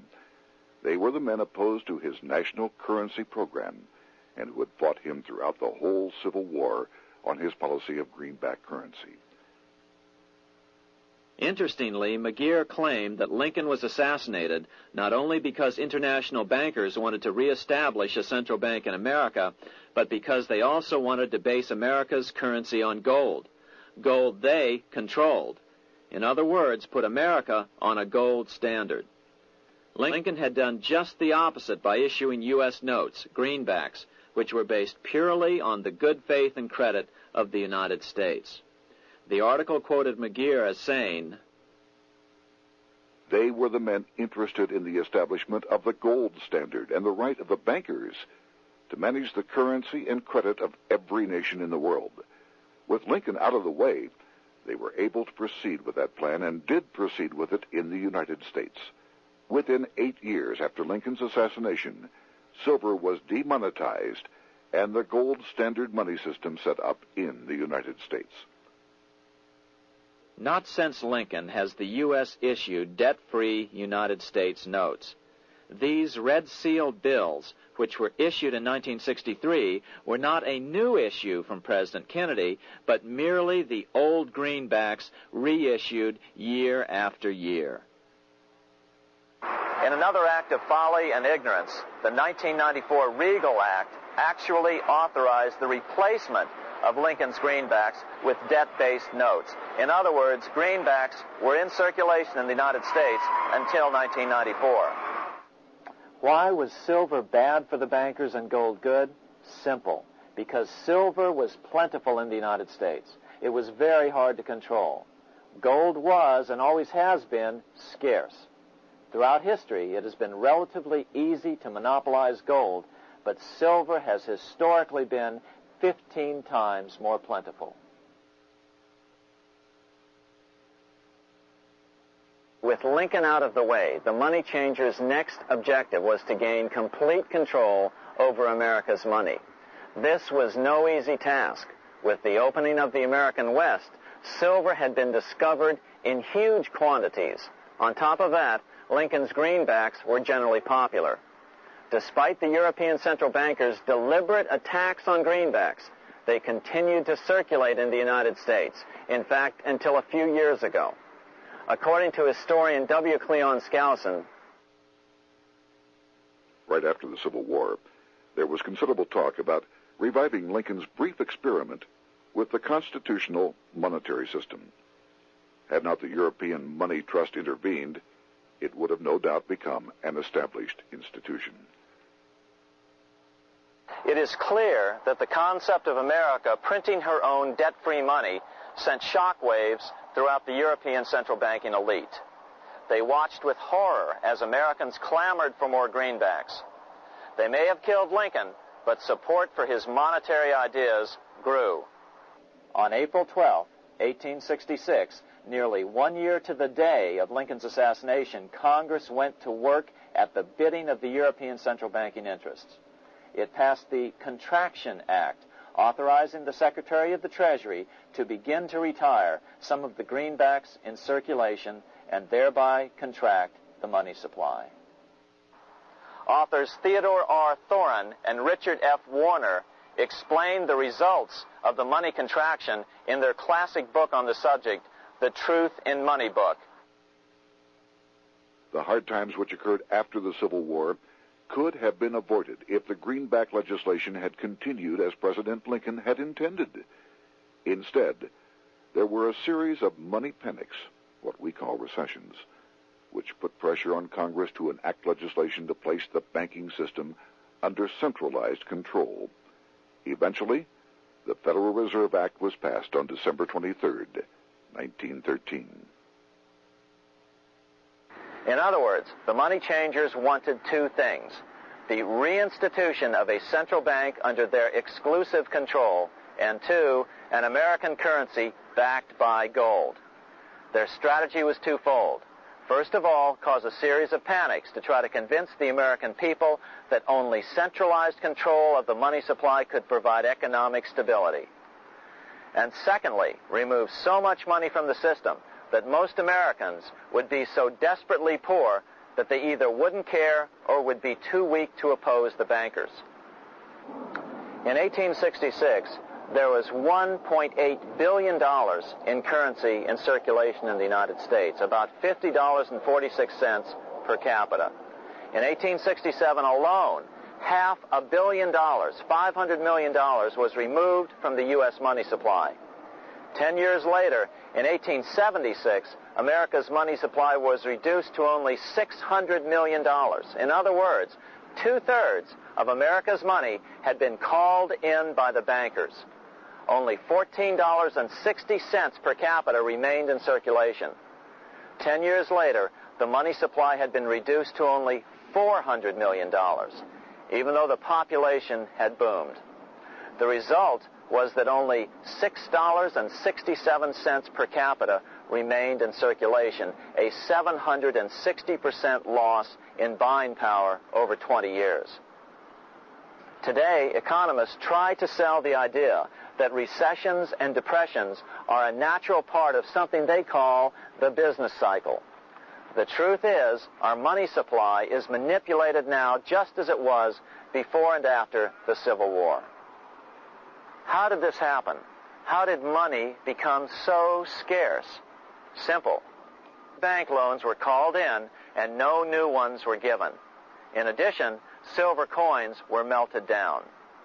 In 1872, a man named Ernest Sed was given 100,000 pounds, about $500,000, by the Bank of England and sent to America to bribe necessary congressmen to get silver demonetized. He was told that if that was not sufficient, to draw an additional 100,000 pounds or as much more as was necessary. The next year, Congress passed the Coinage Act of 1873, and the minting of silver dollars abruptly stopped. In fact, Representative Samuel Hooper, who introduced the bill in the House, acknowledged that Mr. Sed actually drafted the legislation. But it gets even worse than that. In 1874, Sed himself admitted who was behind the scheme. I went to America in the winter of 1872-73, authorized to secure, if I could, the passage of a bill demonetizing silver. It was in the interest of those I represented, the governors of the Bank of England, to have it done. By 1873, gold coins were the only form of coin money. But the contest over control of America's money was not yet over. Only 3 years later, in 1876, with 1/3 of America's workforce unemployed, the population was growing restless. People were clamoring for a return to the greenback money system of President Lincoln or a return to silver money, anything that would make money more plentiful. That year, Congress created the United States Silver Commission to study the problem. Their report clearly blamed the monetary contraction on the national bankers.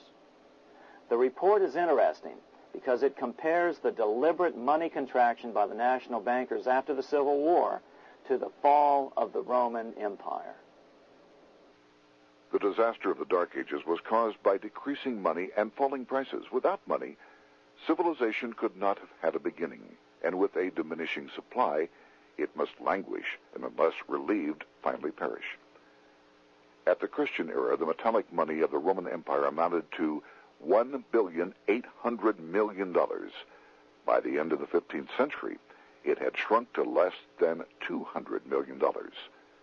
History records no other such disastrous transition as that from the Roman Empire to the Dark Ages.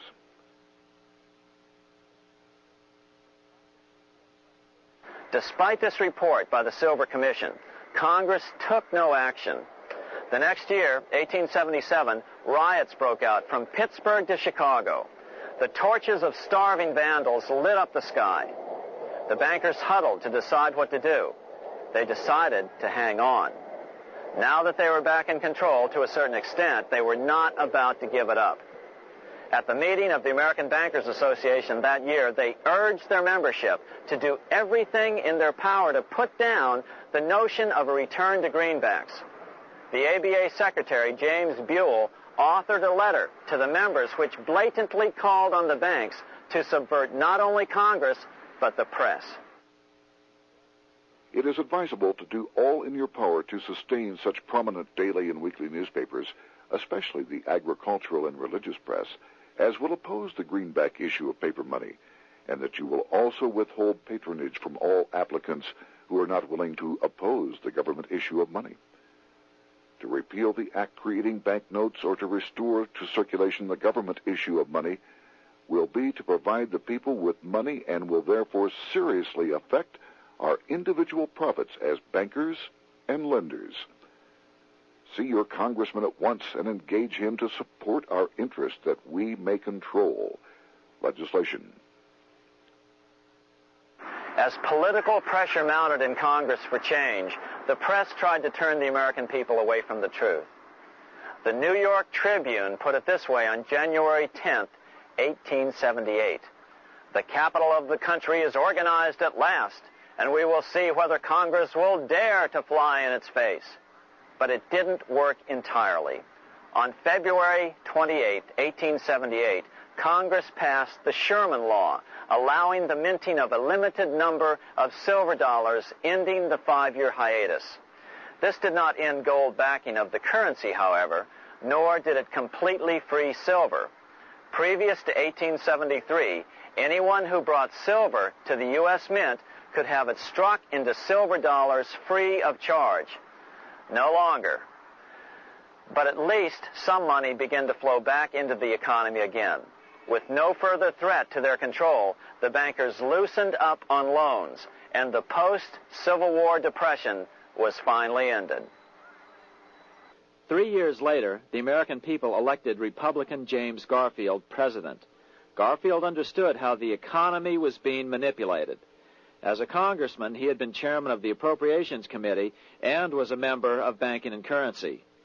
After his inauguration, he slammed the money changers publicly in 1881. Whoever controls the volume of money in any country is absolute master of all industry and commerce.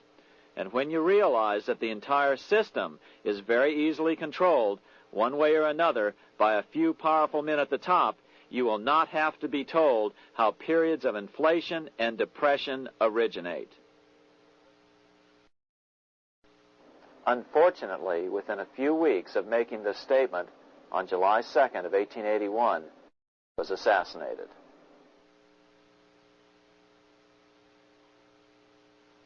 The money changers were gathering strength fast.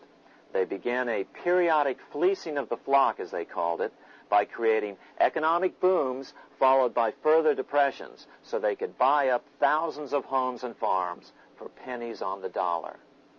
In 1891, the money changers prepared to take the American economy down again, and their methods and motives were laid out with shocking clarity in a memo sent out by the American Bankers Association, the ABA, an organization in which most bankers were members. Notice that this memo called for bankers to create a depression on a certain date 3 years in the future. According to the Congressional Record, here's how it read in part. On September 1st, 1894, we will not renew our loans under any consideration. On September 1st, we will demand our money. We will foreclose and become mortgagees in possession.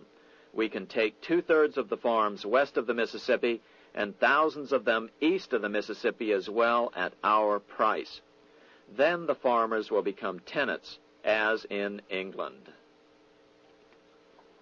These depressions could be controlled because America was on the gold money standard. Since gold is scarce, it's one of the easiest commodities to manipulate. People wanted silver money legalized again so they could escape the stranglehold the money changers had on gold money. People wanted silver money reinstated, reversing Mr. Said's Act of 1873, by then called the Crime of 73. By 1896, the issue of more silver money had become the central issue in the presidential campaign. William Jennings Bryan, a senator from Nebraska, ran for president as a Democrat on the free silver issue. At the Democratic National Convention in Chicago, he made an emotional speech which won him the nomination entitled Crown of Thorns and Cross of Gold. Though Bryan was only 36 years old at the time, this speech is widely regarded as the most famous oration ever made before a political convention. In the dramatic conclusion, Bryan said, "We will answer their demand for a gold standard by saying to them, you shall not press down upon the brow of labor this crown of thorns. You shall not crucify mankind upon a cross of gold." The bankers lavishly supported the Republican candidate, William McKinley, who favored the gold standard. The resulting contest was amongst the most fiercely contested presidential races in American history. Bryan made over 600 speeches in 27 states. The McKinley campaign got manufacturers and industrialists to inform their employees that if Bryan were elected, all factories and plants would close and there would be no work. The ruse succeeded. McKinley beat Bryan by a small margin. Bryan ran for president again in 1900 and in 1908, but fell short each time. During the 1912 Democratic Convention, Bryan was a powerful figure who helped Woodrow Wilson win the nomination. When Wilson became president, he appointed Bryan as Secretary of State, but Bryan soon became disenchanted with the Wilson administration. Bryan served only 2 years in the Wilson administration before resigning in 1915 over the highly suspicious sinking of the Lusitania, the event which was used to drive America into World War I. Although William Jennings Bryan never gained the presidency, his efforts delayed the money changers for 17 years from attaining their next goal, a new, privately owned central bank for America.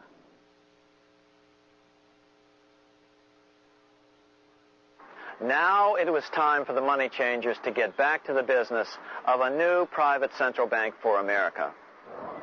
During the early 1900s, men like J.P. Morgan led the charge. One final panic would be necessary to focus the nation's attention on the supposed need for a central bank. The rationale was that only a central bank can prevent bank failures. Morgan was clearly the most powerful banker in America and a suspected agent for the Rothschilds.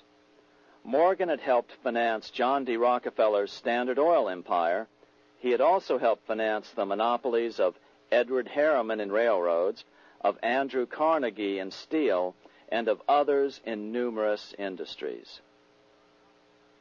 But on top of that, J.P. Morgan's father, Junius Morgan, had been America's financial agent to the British. After his father's death, J.P. Morgan took on a British partner, Edward Grenfell, a longtime director of the Bank of England.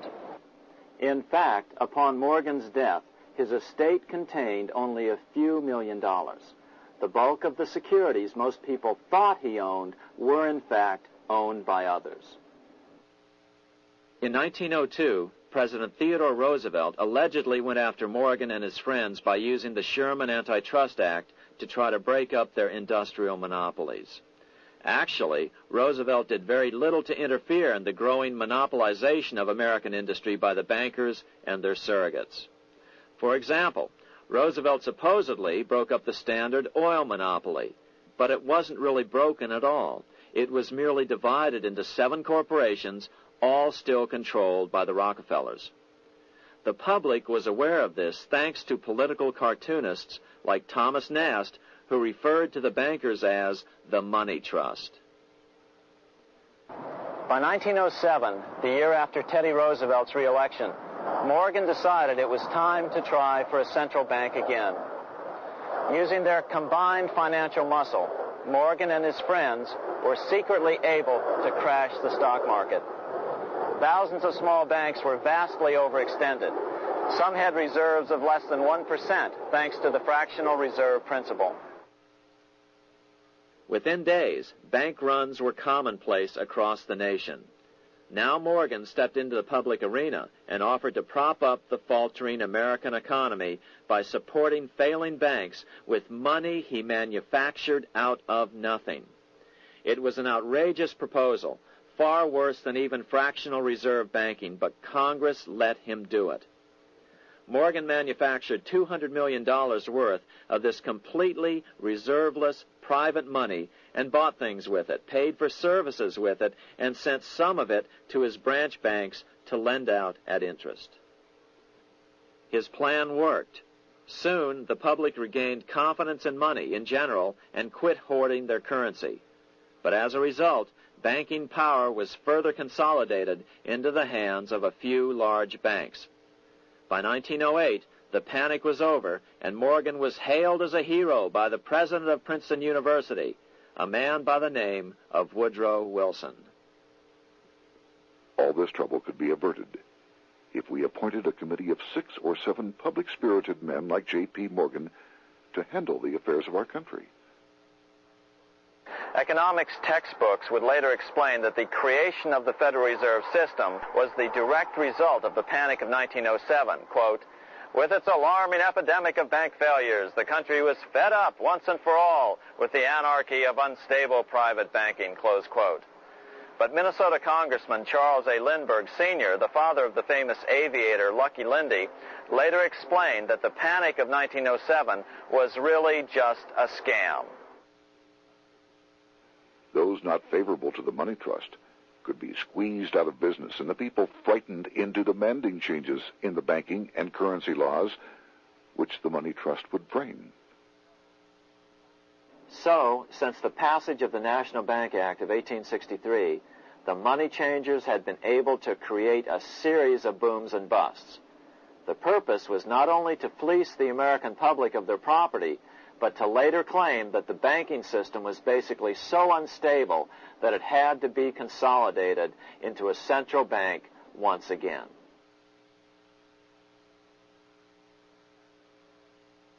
After the crash, Teddy Roosevelt, in response to the panic of 1907, signed into law a bill creating something called the National Monetary Commission. The commission was to study the banking problem and make recommendations to Congress. Of course, the commission was packed with Morgan's friends and cronies. The chairman was a man named Senator Nelson Aldrich from Rhode Island. Aldrich represented the Newport, Rhode Island homes of America's richest banking families.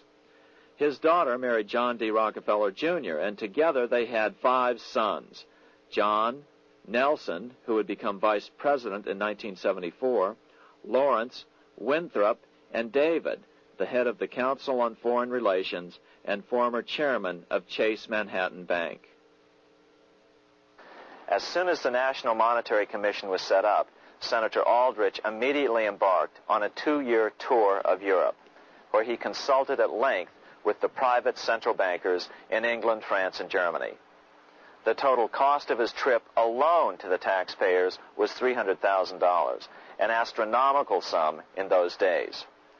Shortly after his return, on the evening of November 22, 1910, some of the wealthiest and most powerful men in America boarded Senator Aldrich's private rail car and in the strictest secrecy journeyed to this place, Jekyll Island, off the coast of Georgia. With the group came Paul Warburg. Warburg had been given a $500,000 per year salary to lobby for the passage of a privately owned central bank in America by the investment firm Kuhn, Loeb & Company. Warburg's partner in this firm was a man named Jacob Schiff, the grandson of the man who shared the Greenshield house with the Rothschild family in Frankfurt.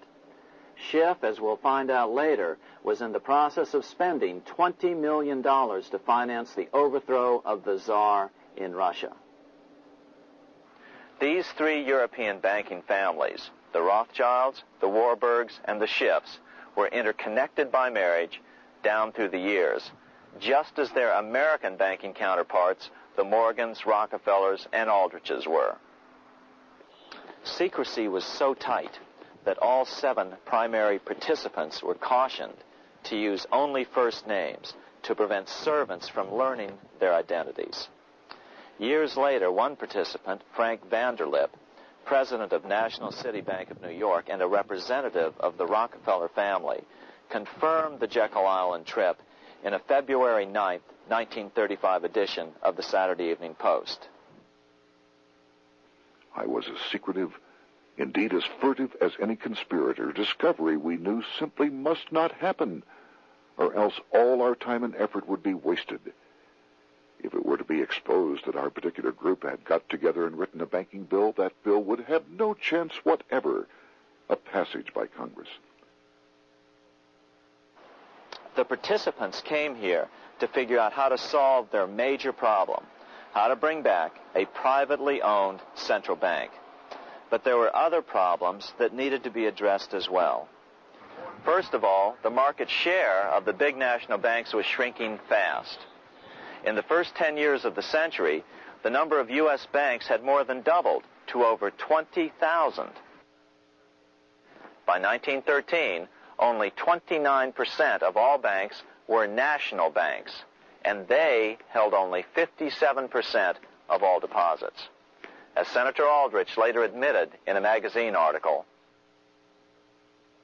Before passage of this act, the New York bankers could only dominate the reserves of New York. Now, we are able to dominate the bank reserves of the entire country. Therefore, something had to be done to bring these new banks under their control. As John D. Rockefeller put it, quote, "Competition is sin," close quote. Secondly, the nation's economy was so strong that corporations were starting to finance their expansions out of profits instead of taking out huge loans from large banks. In the first 10 years of the new century, 70% of corporate funding came from profits. In other words, American industry was becoming independent of the money changers, and that trend had to be stopped.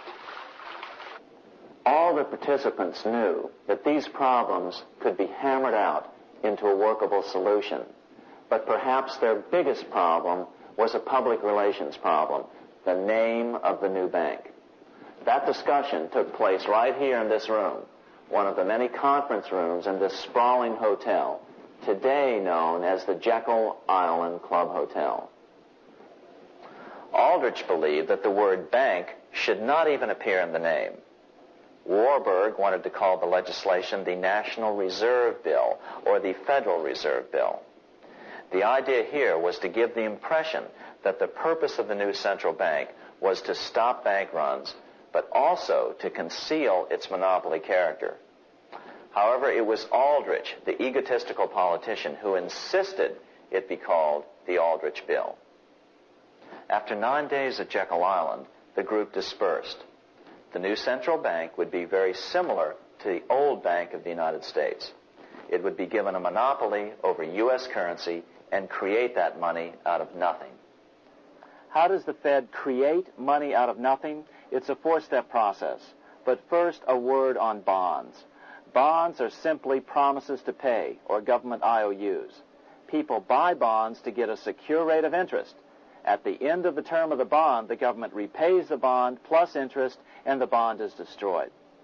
There are about $3.6 trillion worth of these loans or bonds at present.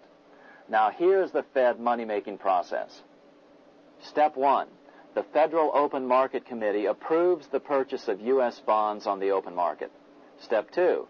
The bonds are purchased by the Fed from whoever is offering them for sale on the open market. Step 3. The Fed pays for the bonds with electronic credits to the seller's bank, which in turn credits the seller's bank account. The trick is that these credits are based on nothing. The Fed just creates them. Step 4.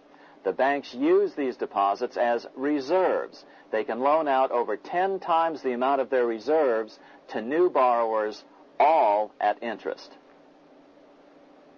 In this way, a Fed purchase of, say, $1 million worth of bonds gets turned into over $10 million in bank accounts. The Fed, in effect, creates 10% of this totally new money, and the banks create the other 90%. To reduce the amount of money in the economy, the process is just reversed. The Fed sells bonds to the public, and the money flows out of the purchaser's local bank. Loans must be reduced by 10 times the amount of the sale. So, a Fed sale of $1 million in bonds results in $10 million less money in the economy. So how does this benefit the bankers whose representatives huddled at Jekyll Island? First, it totally misdirected banking reform efforts from proper solutions. Second, it prevented a proper debt-free system of government finance, like Lincoln's greenbacks, from making a comeback. The bond-based system of government finance forced on Lincoln after he created greenbacks was now cast in stone. Third, it delegated to the bankers the right to create 90% of our money supply based on only fractional reserves, which they then loan out at interest. Fourth, it centralized overall control of our nation's money supply in the hands of a few men. Fifth, it established a central bank with a high degree of independence from effective political control. Soon after its creation, the Fed's great contraction in the early 1930s would cause the Great Depression. This independence has been enhanced since then through additional laws. In order to fool the public into thinking the government retained control, the plan called for the Fed to be run by a board of governors appointed by the President and approved by the Senate. But all the bankers had to do was to be sure their men got appointed to the board of governors. That wasn't hard. Bankers have money, and money buys influence over politicians. Once the participants left Jekyll Island, the public relations blitz was on. The big New York banks put together an educational fund of $5 million to finance professors at respected universities to endorse the new bank. Woodrow Wilson at Princeton was one of the first to jump on the bandwagon. But the bankers' subterfuge didn't work. The Aldrich Bill was quickly identified as the Bankers' Bill, a bill to benefit only what became known as the Money Trust. As Congressman Lindbergh put it during the congressional debate, the Aldrich Plan is the Wall Street Plan. It means another panic, if necessary, to intimidate the people. Aldrich, paid by the government to represent the people, proposes a plan for the trusts instead. Seeing they didn't have the votes to win in Congress, the Republican leadership never brought the Aldrich Bill to a vote. The bankers quietly decided to move to track 2, the Democratic alternative. They began financing Woodrow Wilson as the Democratic nominee. As respected historian James Perloff put it, Wall Street financier Bernard Baruch was put in charge of Wilson's education. Baruch brought Wilson to the Democratic Party headquarters in New York in 1912, leading him like one would a poodle on a string. Wilson received an indoctrination course from the leaders convened there. So now the stage was set. The money changers were poised to install their privately owned central bank once again. The damage President Andrew Jackson had done 76 years earlier had been only partly repaired with the passage of the National Bank Act during the Civil War. Since then, the battle had raged on across the decades. The Jacksonians became the Greenbackers, who became the hardcore supporters of William Jennings Bryan. With Bryan leading the charge, these opponents of the money changers, ignorant of Baruch's tutelage, now threw themselves behind Democrat Woodrow Wilson. They and Bryan would soon be betrayed.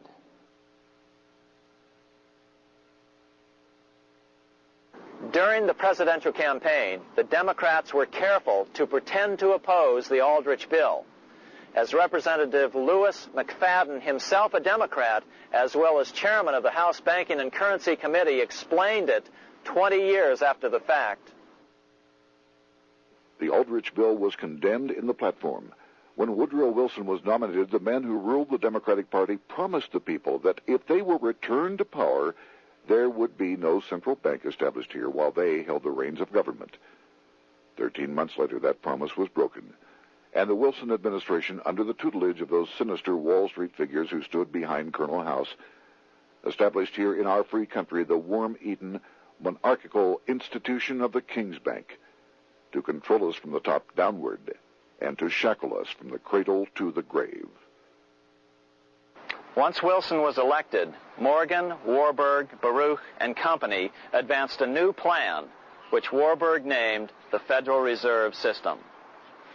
The Democratic leadership hailed the new bill, called the Glass-Owen Bill, as something radically different from the Aldrich Bill. But in fact, the bill was virtually identical in every important detail. In fact, so vehement were the Democratic denials of similarity that Paul Warburg, the father of both bills, had to step in to reassure his paid friends in Congress that the two bills were virtually identical. Brushing aside the external differences affecting the shells, we find the kernels of the two systems very closely resembling and related to one another. But that admission was for private consumption only. Publicly, the Money Trust trotted out Senator Aldrich and Frank Vanderlip, the president of Rockefeller's National City Bank of New York and one of the Jekyll Island 7, to oppose the new Federal Reserve System. Years later, however, Vanderlip admitted in the Saturday Evening Post that the two measures were virtually identical. Although the Aldrich Federal Reserve Plan was defeated when it bore the name Aldrich, nevertheless, its essential points were all contained in the plan that finally was adopted. As Congress neared a vote, they called Ohio attorney Alfred Crozier to testify. Crozier noted the similarities between the Aldrich bill and the Glass-Owen bill. The bill grants just what Wall Street and the big banks for 25 years have been striving for: private instead of public control of currency. It, the Glass-Owen bill, does this as completely as the Aldrich bill. Both measures rob the government and the people of all effective control over the public's money and vest in the banks exclusively the dangerous power to make money among the people scarce or plenty. During the debate on the measure, senators complained that the big banks were using their financial muscle to influence the outcome. "There are bankers in this country who are enemies of the public welfare," said one senator. What an understatement. Despite the charges of deceit and corruption, the bill was finally snuck through the Senate on December 22, 1913, after most senators had left town for the holidays, after having been assured by the leadership that nothing would be done until long after the Christmas recess. On the day the bill was passed, Congressman Lindbergh prophetically warned his countrymen that this act establishes the most gigantic trust on earth. When the President signs this bill, the invisible government by the monetary power will be legalized. The people may not know it immediately, but the day of reckoning is only a few years removed. The worst legislative crime of the ages is perpetrated by this banking bill. On top of all this, only weeks earlier, Congress had finally passed a bill legalizing income tax. Why was the income tax law important? Because bankers finally had in place a system which would run up a virtually unlimited federal debt. How would the interest on this debt be repaid? Never mind the principal. Remember, a privately owned central bank creates the principal out of nothing. The federal government was small then. Up to then, it had subsisted merely on tariffs and excise taxes. No, just as with the Bank of England, the interest payments had to be guaranteed by direct taxation of the people. The money changers knew that if they had to rely on contributions from the states, eventually the individual state legislatures would revolt and either refuse to pay the interest on their own money or at least bring political pressure to bear to keep the debt small. It is interesting to note that in 1895, the Supreme Court had found a similar income tax law to be unconstitutional. The Supreme Court even found a corporate income tax law unconstitutional in 1909. As a result, Senator Aldrich hustled a bill for a constitutional amendment allowing income tax through the Congress. The proposed 16th Amendment to the Constitution was then sent to the state legislatures for approval. But some critics claim that the 16th Amendment was never ratified by the necessary 3/4 of the states. In other words, the 16th Amendment may not be legal. But the money changers were in no mood to debate the fine points. By October of 1913, Senator Aldrich had hustled the income tax bill through Congress. Without the power to tax the people directly and bypass the states, the Federal Reserve Bill would be far less useful to those who wanted to drive America deeply into their debt. A year after the passage of the Federal Reserve Bill, Congressman Lindbergh explained how the Fed created what we have come to call the business cycle and how they use it to their advantage. To cause high prices, all the Federal Reserve Board will do will be to lower the rediscount rate, producing an expansion of credit and a rising stock market. Then, when businessmen are adjusted to these conditions, it can check prosperity in mid-career by arbitrarily raising the rate of interest. It can cause the pendulum of a rising and falling market to swing gently back and forth by slight changes in the discount rate, or cause violent fluctuations by a greater rate variation. And in either case, it will possess inside information as to financial conditions and advanced knowledge of the coming change, either up or down. This is the strangest, most dangerous advantage ever placed in the hands of a special privileged class by any government that ever existed. The system is private, conducted for the sole purpose of obtaining the greatest possible profits from the use of other people's money. They know in advance when to create panics to their advantage. They also know when to stop panic. Inflation and deflation work equally well for them when they control finance. Congressman Lindbergh was correct on all points. What he didn't realize was that most European nations had already fallen prey to the central bankers decades or centuries earlier.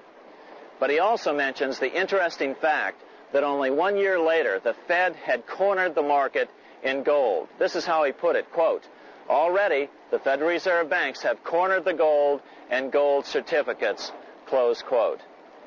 But Congressman Lindbergh was not the only critic of the Fed.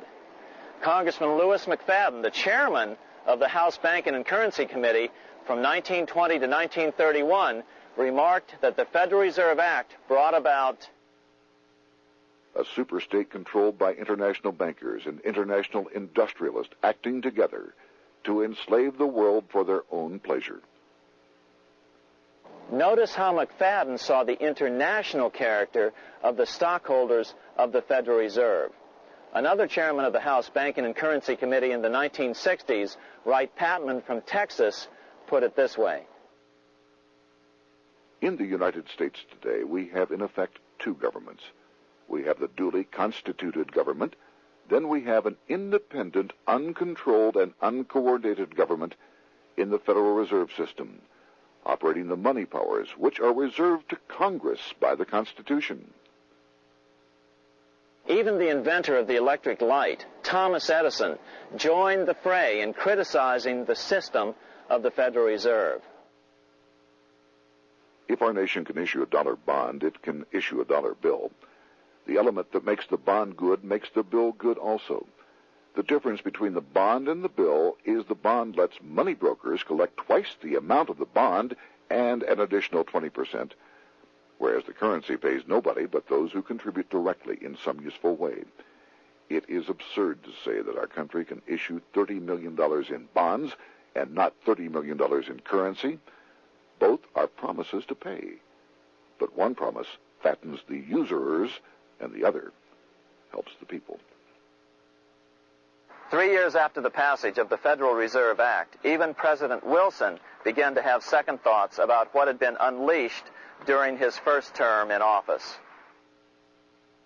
We have come to be one of the worst ruled, one of the most completely controlled governments in the civilized world, no longer a government of free opinion, no longer a government by a vote of the majority, but a government by the opinion and duress of a small group of dominant men.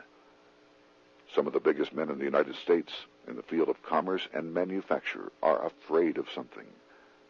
They know that there is a power somewhere so organized, so subtle, so watchful, so interlocked, so complete, so pervasive, that they had better not speak above their breath when they speak in condemnation of it.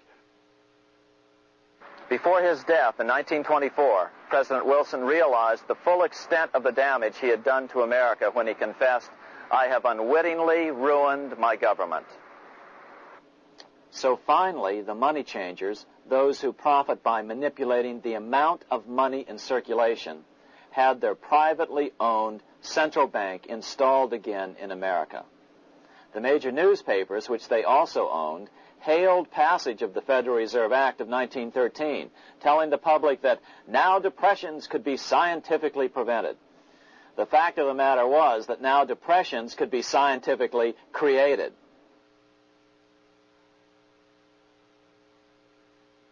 Power was now centralized to a tremendous extent. Now it was time for a war, a really big war. In fact, the First World War.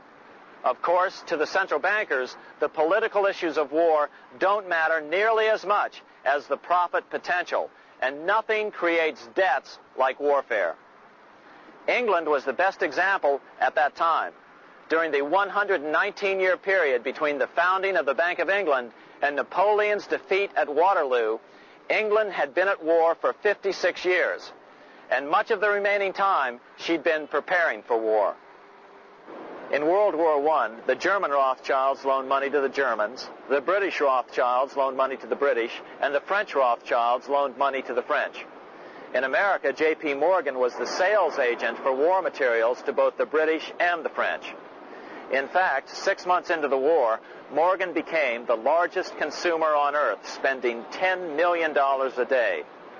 His offices here at 23 Wall Street were mobbed by brokers and salesmen trying to cut a deal. In fact, it got so bad that the bank had to post guards at every door and at the partners' homes as well. Many other New York bankers made out as well from the war. President Wilson appointed Bernard Baruch to head the War Industries Board. According to historian James Perloff, both Baruch and the Rockefellers profited by some $200 million during the war.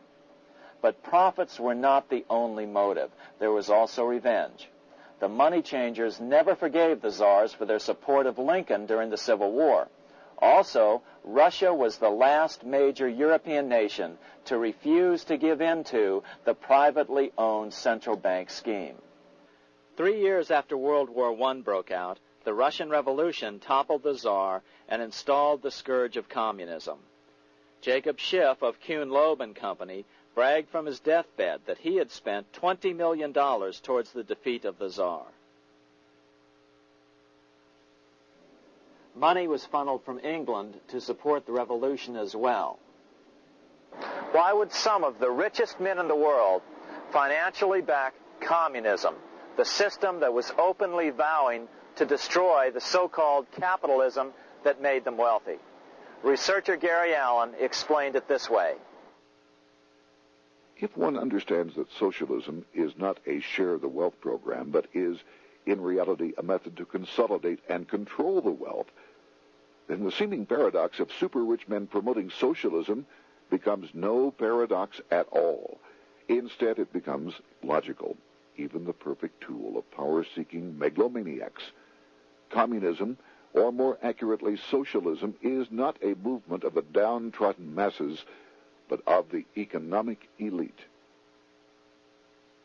As W. Cleon Skousen put it in his 1970 book, The Naked Capitalist, power from any source tends to create an appetite for additional power. It was almost inevitable that the super-rich would one day aspire to control not only their own wealth, but the wealth of the whole world. To achieve this, they were perfectly willing to feed the ambitions of the power-hungry political conspirators who were committed to the overthrow of all existing governments and the establishments of a central worldwide dictatorship.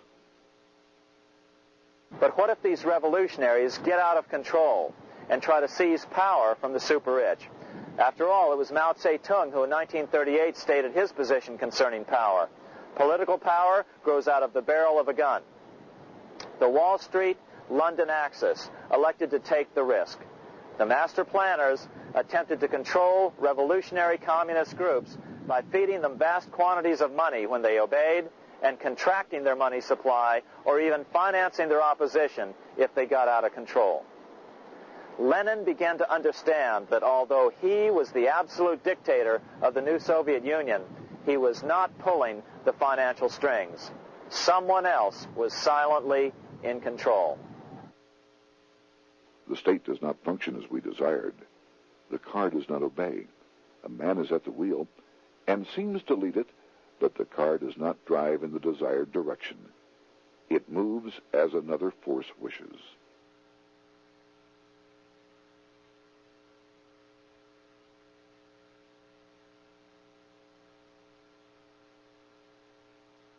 Who is behind it?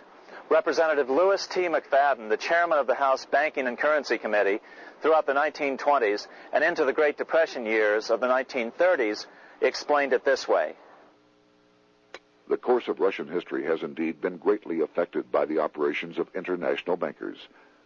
The Soviet government has been given United States Treasury funds by the Federal Reserve Board, acting through the Chase Bank. England has drawn money from us through the Federal Reserve banks and has relent it at high rates of interest to the Soviet government.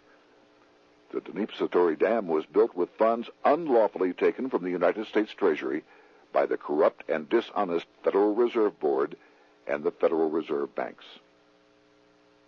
In other words, the Fed and the Bank of England, at the behest of the international bankers who controlled them, were creating a monster, one which would fuel 7 decades of unprecedented communist revolution, warfare, and most importantly, debt. In case you think there's some chance that the money changers got communism going and then lost control, in 1992, the Washington Times reported that Russian President Boris Yeltsin was upset that most of the incoming foreign aid was being siphoned off, quote, straight back into the coffers of Western banks in debt service, close quote. No one in his right mind would claim that a war as large as World War I had a single cause. Wars are complex things with many causative factors. But on the other hand, it would also be equally foolish to ignore as a prime cause of World War I those who would profit the most from the war. The role of the money changers is no wild conspiracy theory. They had a motive, a short-ranged, self-serving motive, as well as a long-range political motive of advancing totalitarian governments, with the money changers maintaining the financial clout to control whatever politician might emerge as the leader. Next, we'll see what the money changers' ultimate political goal is for the world.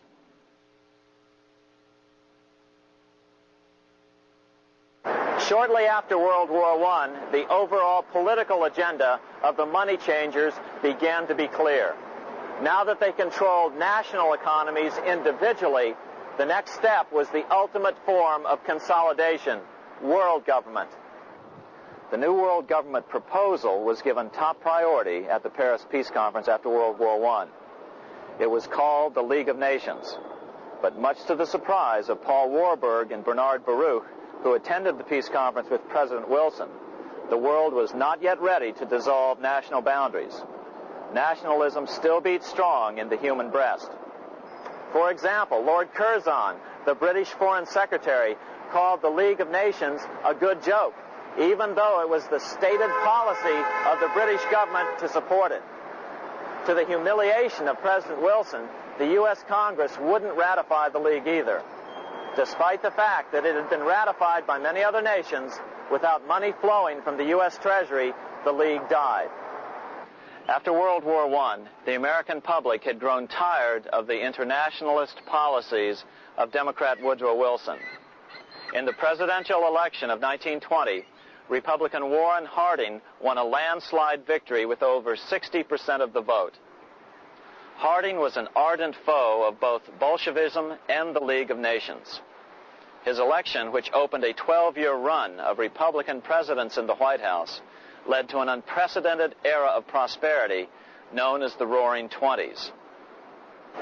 Despite the fact that the war had brought America a debt 10 times larger than its Civil War debt, still the American economy surged. Gold had poured into the country, and it continued to do so afterwards. In the early 1920s, the governor of this bank, the Federal Reserve Bank of New York, a man named Benjamin Strong, met frequently with the secretive and eccentric governor of the Bank of England, Montague Norman. Norman was determined to replace the gold England had lost to the U.S. during World War I and return the Bank of England to its former position of dominance in world finance. On top of that, rich with gold, the American economy might get out of control again, just like it had done after the Civil War. During the next 8 years, under the presidencies of Harding and Coolidge, the huge federal debt built up during World War I was cut by 38%, down to $16 billion, the greatest percentage drop in U.S. history. During the election of 1920, Warren Harding and Calvin Coolidge ran against James Cox, the governor of Ohio, and the little-known Franklin D. Roosevelt, who had previously risen to no higher post than President Wilson's Assistant Secretary of the Navy.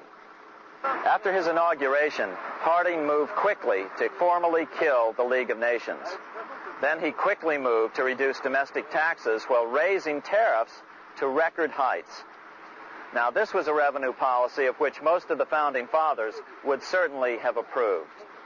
His second year in office, Harding took ill on a train trip in the West and suddenly died. Although no autopsy was performed, the cause was said to be either pneumonia or food poisoning. When Coolidge took over, he continued Harding's domestic economic policy of high tariffs on imports while cutting income taxes. As a result, the economy grew at such a rate that net revenue still increased. Now that had to be stopped. So just as they'd done so frequently before, the money changers decided it was time to crash the American economy. The Federal Reserve began flooding the country with money. They increased the money supply by 62% during these years. Money was plentiful. This is why it was known as the Roaring Twenties. Before his death in 1919, former President Teddy Roosevelt warned the American people what was going on. As reported in the March 27, 1922 edition of the New York Times, Roosevelt said, "These international bankers and Rockefeller Standard Oil interests control the majority of newspapers and the columns of these papers to club into submission or drive out of public office officials who refuse to do the bidding of the powerful, corrupt cliques which compose the invisible government." Just one day before, in the New York Times, the mayor of New York, John Hylan, quoted Roosevelt and blasted those he saw as taking control of America, its political machinery, and its press. The warning of Theodore Roosevelt has much timeliness today, for the real menace of our republic is this invisible government which, like a giant octopus, sprawls its slimy length over city, state, and nation. It seizes in its long and powerful tentacles our executive officers, our legislative bodies, our schools, our courts, our newspapers, and every agency created for the public protection. To depart from mere generalizations, let me say that at the head of this octopus are the Rockefeller Standard Oil interest and a small group of powerful banking houses generally referred to as the international bankers. The little coterie of powerful international bankers virtually run the United States government for their own selfish purposes. They practically control both parties, write political platforms, make cat's paws of party leaders, use the leading men of private organizations, and resort to every device to place in nomination for high public office only such candidates as will be amenable to the dictates of corrupt big business. These international bankers and Rockefeller Standard Oil interests control the majority of newspapers and magazines in this country. Why didn't people listen to such strong warnings and demand that Congress reverse its 1913 passage of the Federal Reserve Act? Because remember, it was the 1920s. A steady increase in bank loans contributed to a rising market. In other words, just as it is today, in times of prosperity, no one wants to worry about economic issues. But there was a dark side to all this prosperity. Businesses expanded and became strung out on credit. Speculation in the booming stock market became rampant. Although everything looked rosy, it was a castle made of sand. When all was in readiness, in April of 1929, Paul Warburg, the father of the Federal Reserve, sent out a secret advisory warning his friends that a collapse and nationwide depression was certain. In August of 1929, the Fed began to tighten money. It is not a coincidence that the biographies of all the Wall Street giants of that era, John D. Rockefeller, J.P. Morgan, Joseph Kennedy, Bernard Baruch, etc., all marvel that they got out of the stock market just before the crash and put all their assets in cash or gold. In 1970, I was assigned to L.G. Hanscom Field near Boston, Massachusetts, in Bedford. And one of the older civilian mechanics that was working for me as an aircraft inspector, his name was Ed Kerrigan. And Ed had grown up in that area, and he and his father had gone to the same church with Joe Kennedy. And Ed related to me in 1971 that he remembered a knock at the door. He went over and opened the door, and it was Joe Kennedy. So he ushered Joe Kennedy into his house, and he and his father talked, and Ed sat between the two of them. This was in 1929, the summer of 1929, and Joe Kennedy told Ed's father, "Sell all of your stock now, don't ask any questions." That was the quote from Joe Kennedy. And Ed related that to me, and he said it was still crystal clear in his mind, and it really struck him. Why would Joe say this? So Joe left. His father asked no questions. He went out and sold all of his stock in the summer of 1929, and we all know what happened that October. On October 24th, 1929, the big New York bankers called in their 24-hour broker call loans.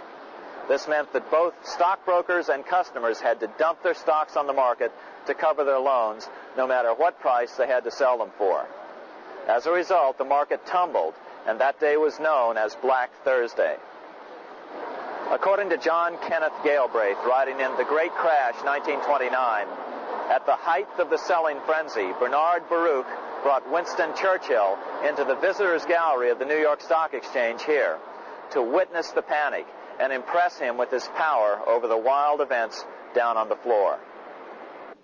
Congressman Louis McFadden, chairman of the House Committee on Banking and Currency from 1920 to 1931, knew who to blame. He accused the Fed and the international bankers of orchestrating the crash. It was not accidental. It was a carefully contrived occurrence. The international bankers sought to bring about a condition of despair here so that they might emerge as rulers of us all. But McFadden went even farther. He openly accused them of causing the crash in order to steal America's gold. In February 1931, in the midst of the Depression, he put it this way. I think it can hardly be disputed that the statesmen and financiers of Europe are ready to take almost any means to reacquire rapidly the gold stock which Europe lost to America as the result of World War I. Curtis Dahl, a broker for Lehman Brothers, was on the floor of the New York Stock Exchange the day of the crash.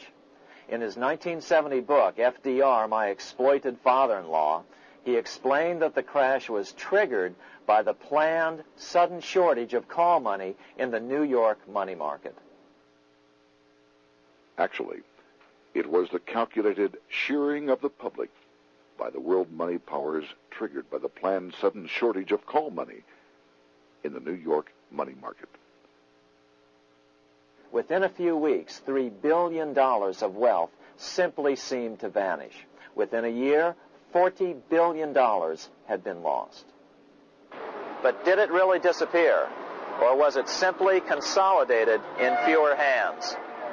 Joseph P. Kennedy's worth, for example, grew from $4 million in 1929 to over $100 million by 1935. And what did the Federal Reserve do? Instead of moving to help the economy out by quickly lowering interest rates to stimulate the economy, the Fed continued to brutally contract the money supply further, deepening the Depression. Between 1929 and 1933, the Fed reduced the money supply by an additional 33%. Although most Americans have never heard that the Fed was the cause of the Depression, this is well known among top economists. Milton Friedman, the Nobel Prize-winning economist now of Stanford University, said the same thing in a National Public Radio interview in January of 1996. The Federal Reserve definitely caused the Great Depression by contracting the amount of currency in circulation by 1/3 from 1929 to 1933. But the money lost by most Americans during the Depression didn't just vanish. It was just redistributed into the hands of those who had gotten out just before the crash and had purchased gold, which is always a safe place to put your money just before a depression. But America's money also went overseas. Incredibly, as President Hoover was heroically trying to rescue banks and prop up businesses, with millions of Americans starving as the Great Depression deepened, millions of dollars were being spent rebuilding Germany from damage sustained during World War I. 8 years before Hitler would invade Poland, Representative Louis McFadden, chairman of the House Banking and Currency Committee, warned Congress that Americans were paying for Hitler's rise to power. After World War I, Germany fell into the hands of the German international bankers. Those bankers bought her, and they now own her lock, stock, and barrel. They have purchased her industries. They have mortgages on her soil. They control her production. They control all her public utilities. The international German bankers have subsidized the present government of Germany, and they have also supplied every dollar of the money Adolf Hitler has used in his lavish campaign to build up a threat to the government of Brüning. When Brüning fails to obey the orders of the German international bankers, Hitler is brought forth to scare the Germans into submission. Through the Federal Reserve Board, over $30 billion of American money has been pumped into Germany. You have all heard of the spending that's taken place in Germany.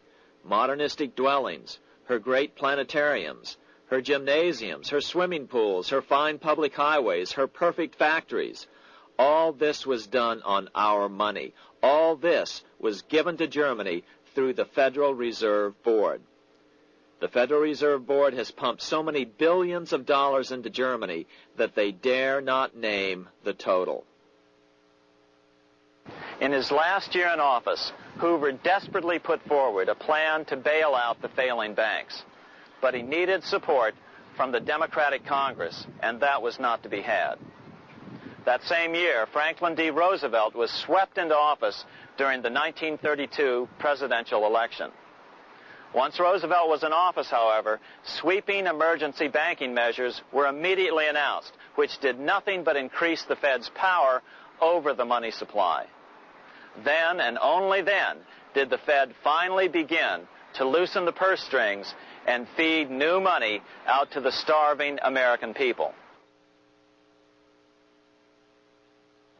At first, Roosevelt railed against the money changers as being the cause of the Depression.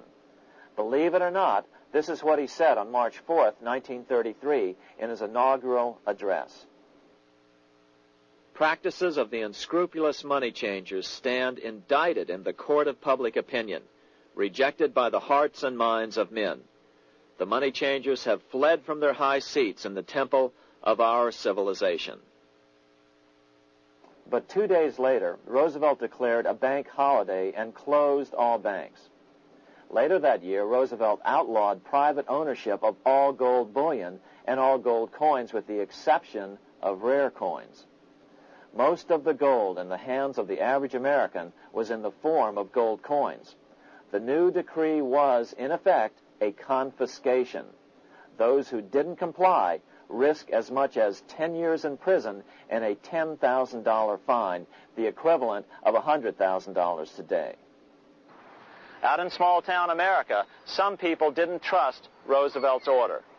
Many were torn between keeping their hard-earned wealth or obeying the government. Those who did turn in their gold were paid the official price for it, $20.66 per ounce. So unpopular was the confiscation order that no one anywhere in government would take credit for authoring it. No congressman claimed it. At the signing ceremony, President Roosevelt made it clear to all present that he was not the author of it and publicly stated that he had not ever read it. Even his Secretary of the Treasury said he'd never read it either, saying it was, quote, what the experts wanted. Roosevelt convinced the public to give up their gold by saying that pooling the nation's resources was necessary to get America out of the Depression. With great fanfare, he ordered a new bullion depository built to hold the mountain of gold the U.S. government was illegally confiscating. By 1936, the U.S. bullion depository at Fort Knox was completed, and in January 1937, the gold began to flow into it. The rip-off of the ages was about to proceed. In 1935, once the gold had all been turned in, the official price of gold was suddenly raised to $35 per ounce. But the catch was, only foreigners could sell their gold at the new higher price. The money changers who had heeded Warburg's note and gotten out of the stock market just before the crash and bought gold at $20.66 per ounce, then shipped it to London, could now bring it back and sell it back to the government, nearly doubling their money, while the average American starved. The Fort Knox Bullion Depository sits here in the middle of the Fort Knox Military Reservation, 30 miles southwest of Louisville, Kentucky. This was as close as we were permitted to get to the depository despite years of letters from members of Congress to allow our film crew inside. The 4-acre grounds immediately surrounding the building are guarded by an electrified steel fence, an open moat, and 4 machine-gun-armed guard pillboxes at the structure's corners. When the gold began arriving on January 13, 1937, there was unprecedented security.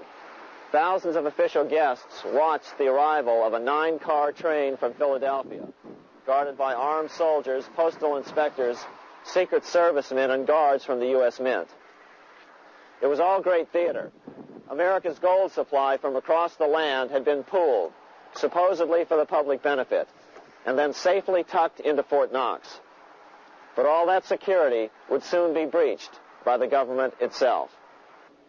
Now the stage was set for a really big war, one which would pile up debt far beyond that of World War I. For example, in 1944 alone, the U.S. national income was only $183 billion, yet $103 billion was spent on the war. This was 30 times the spending rate during World War I.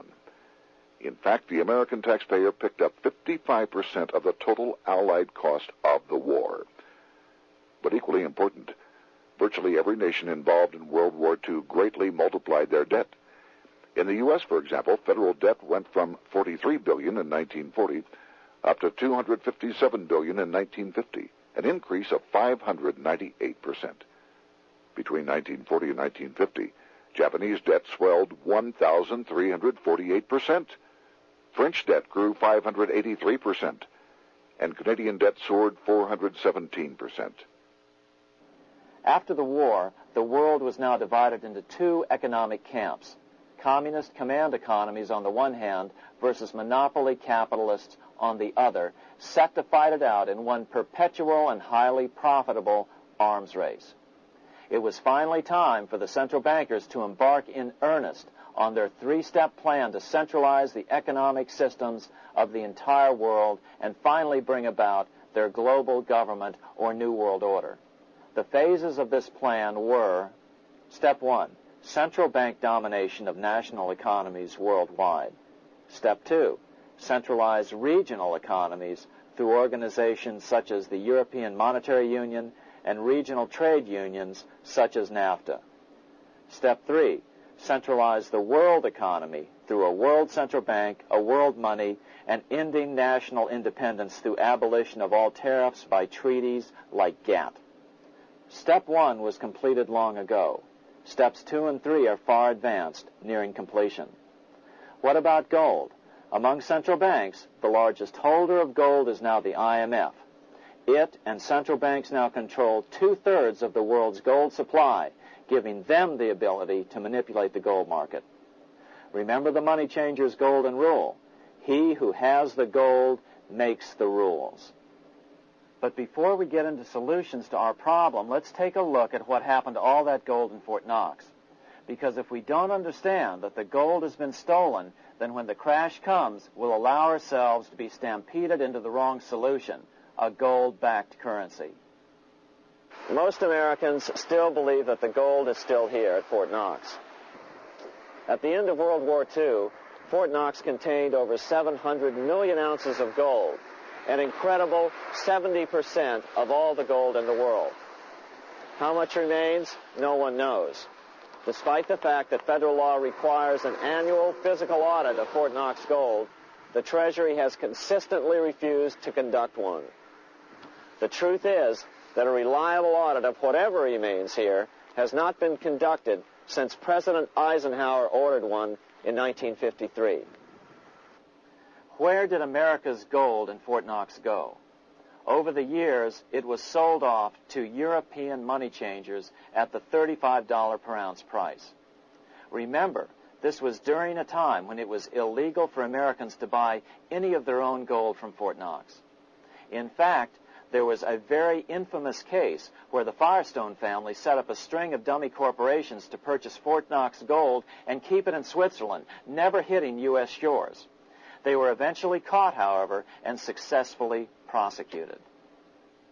Finally, by 1971, all the pure gold had been secretly removed from Fort Knox, drained back to London.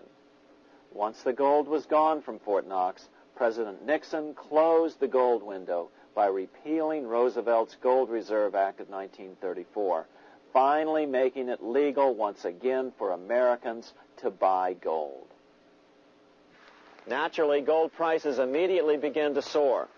9 years later, gold sold for $880 per ounce, 25 times what the gold in Fort Knox was sold for. One would think that eventually someone in the government would get wind of what was happening and blow the whistle. The largest fortune in the history of the world stolen. Shades of the old James Bond film, Goldfinger.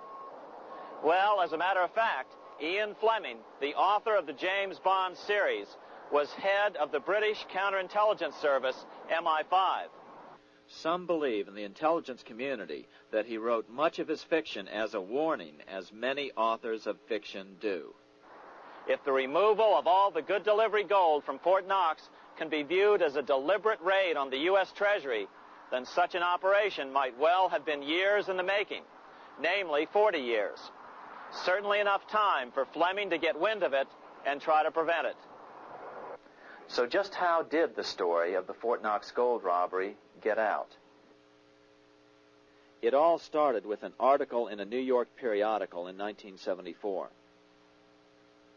The article charged that the Rockefeller family was manipulating the Federal Reserve to sell off Fort Knox gold at bargain basement prices to anonymous European speculators. 3 days later, the anonymous source of the story, Louise Auchincloss Boyer, mysteriously fell to her death from the window of her 10th floor apartment in New York. How would Mrs. Boyer have known of the Rockefeller connection to the Fort Knox gold heist?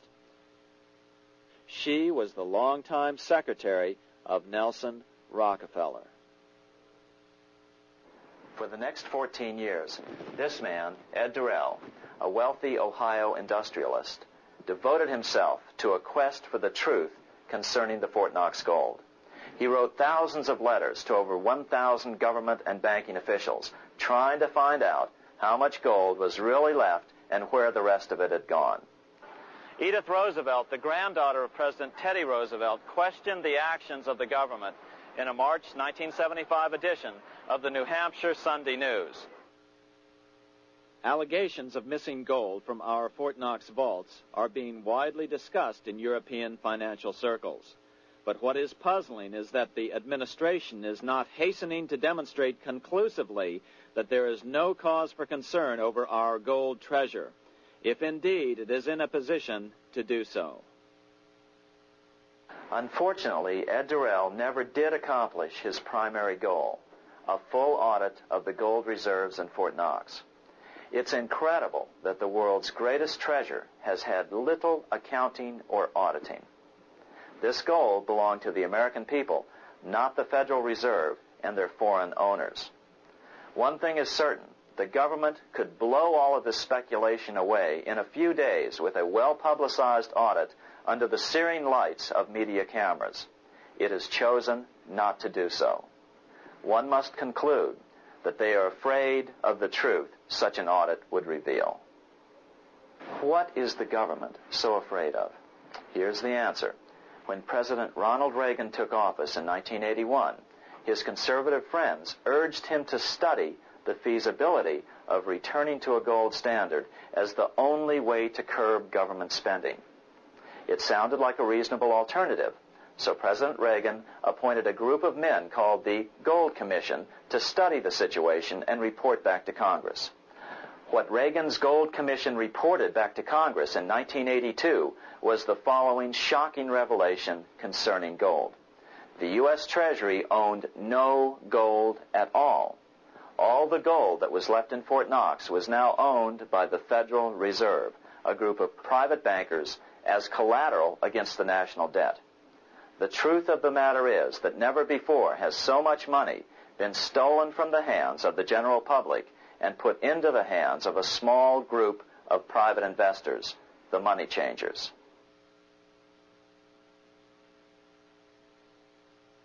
I'm standing in front of the headquarters of the International Monetary Fund located in Washington, D.C. Across the street, right over there, is the headquarters of the World Bank. What are these organizations, and who controls them, and most importantly, are they about to create a huge worldwide depression? Let us step back in time for a moment to the aftermath of World War I.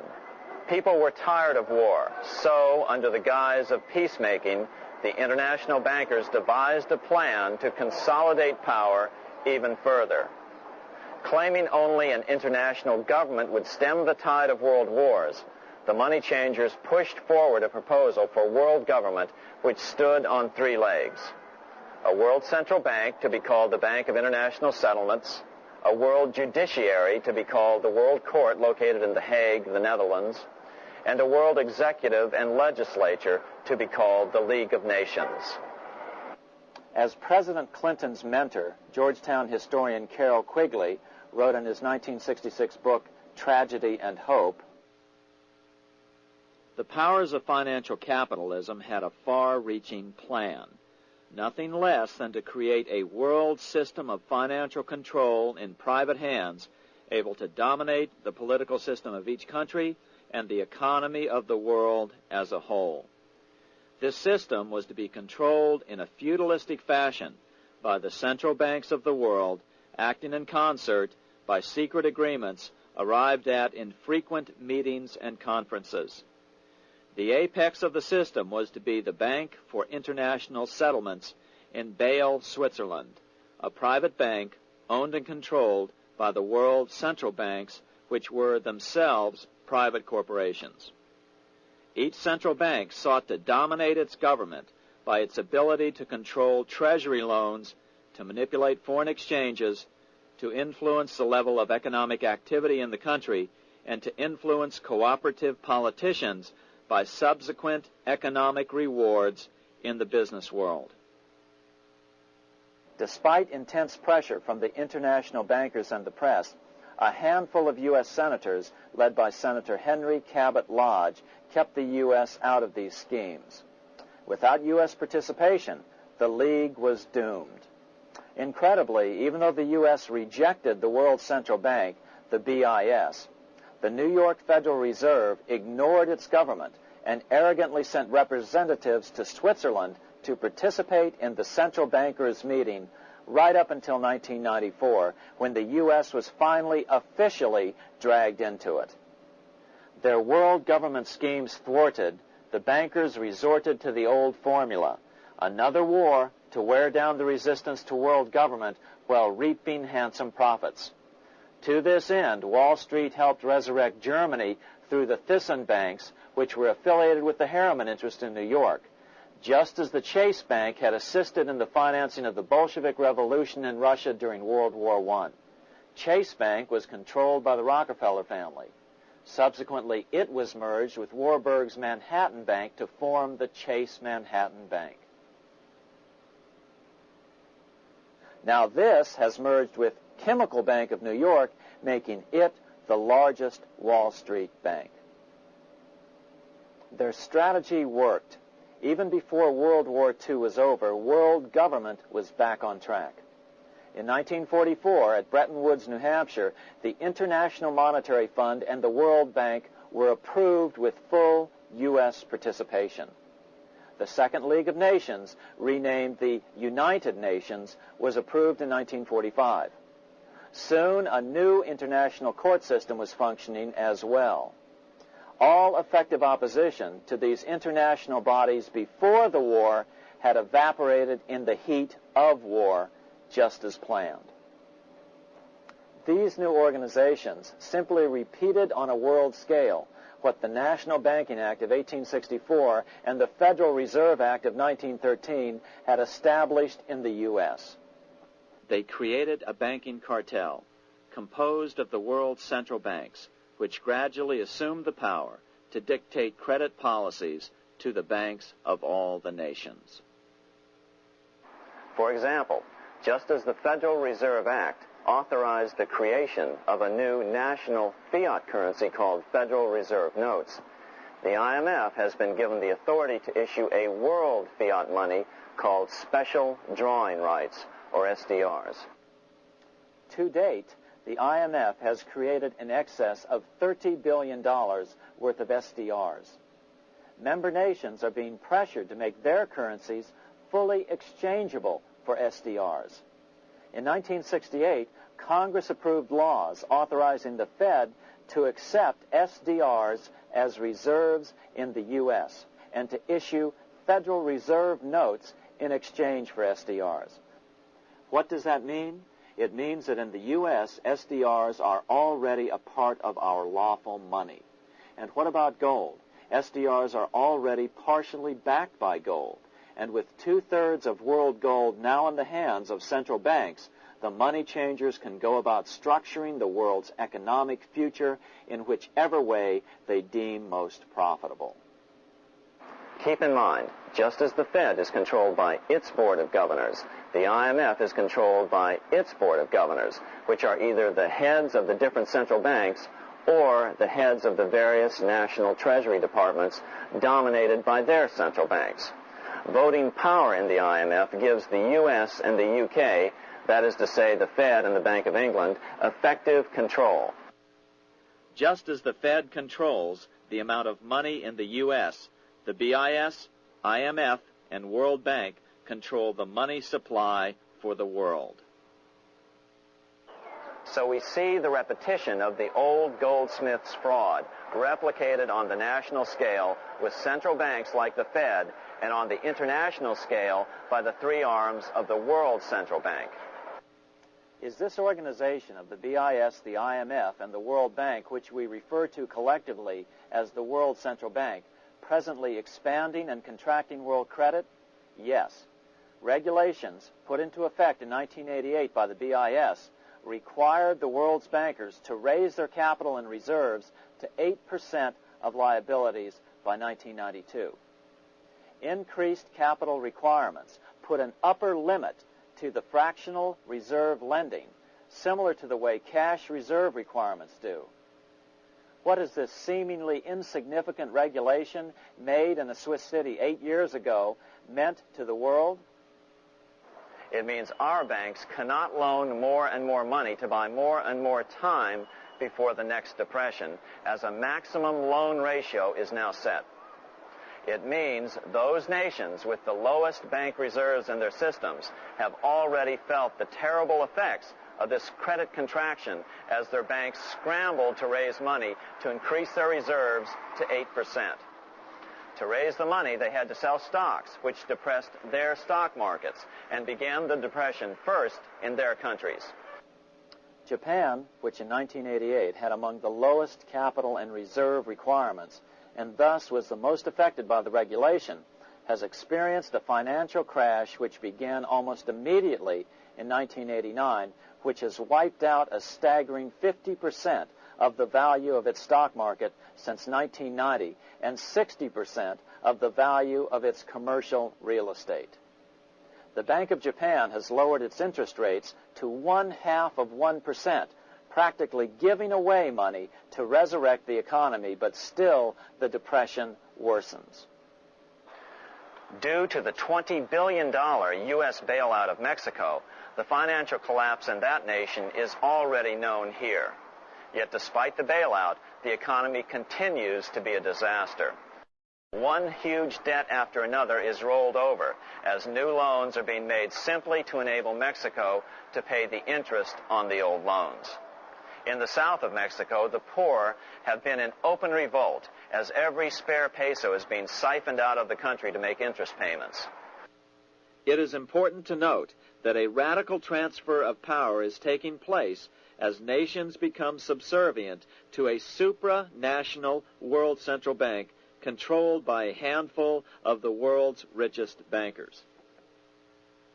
As the IMF creates more and more SDRs by the stroke of a pen on IMF ledgers, more and more nations borrow them to pay interest on their mounting debts and gradually fall under the control of the faceless bureaucrats of the World Central Bank. As the worldwide depression worsens and spreads, this will give the World Central Bank the power of economic life and death over these nations. It will decide which nations will be permitted to receive further loans of SDRs and which nations will starve. Despite all the rhetoric about development and the alleviation of poverty, the result is a steady transfer of wealth from the debtor nations to the money changers' central banks which control the IMF and the World Bank. For example, in 1992, the Third World debtor nations, which borrowed from the World Bank, paid $198 million more to the central banks of the developed nations for World Bank-funded purposes than they received from the World Bank. All this increases their permanent debt in exchange for temporary relief of poverty caused by prior borrowings. Already, these repayments exceed the amount of the new loans. By 1992, Africa's external debt had reached $290 billion, 2.5 times greater than in 1980, resulting in skyrocketing infant mortality rates and unemployment, deterioration of schools, housing, and the general health of the people. The entire world faces the immeasurable suffering already destroying the Third World and now Japan, all for the benefit of the money changers. As one prominent Brazilian politician put it, "The Third World War has already started. It is a silent war, not for that reason any less sinister. The war is tearing down Brazil, Latin America, and practically all the Third World. Instead of soldiers dying, there are children. It is a war over the Third World debt, one which has as its main weapon interest, a weapon more deadly than the atom bomb, more shattering than a laser beam."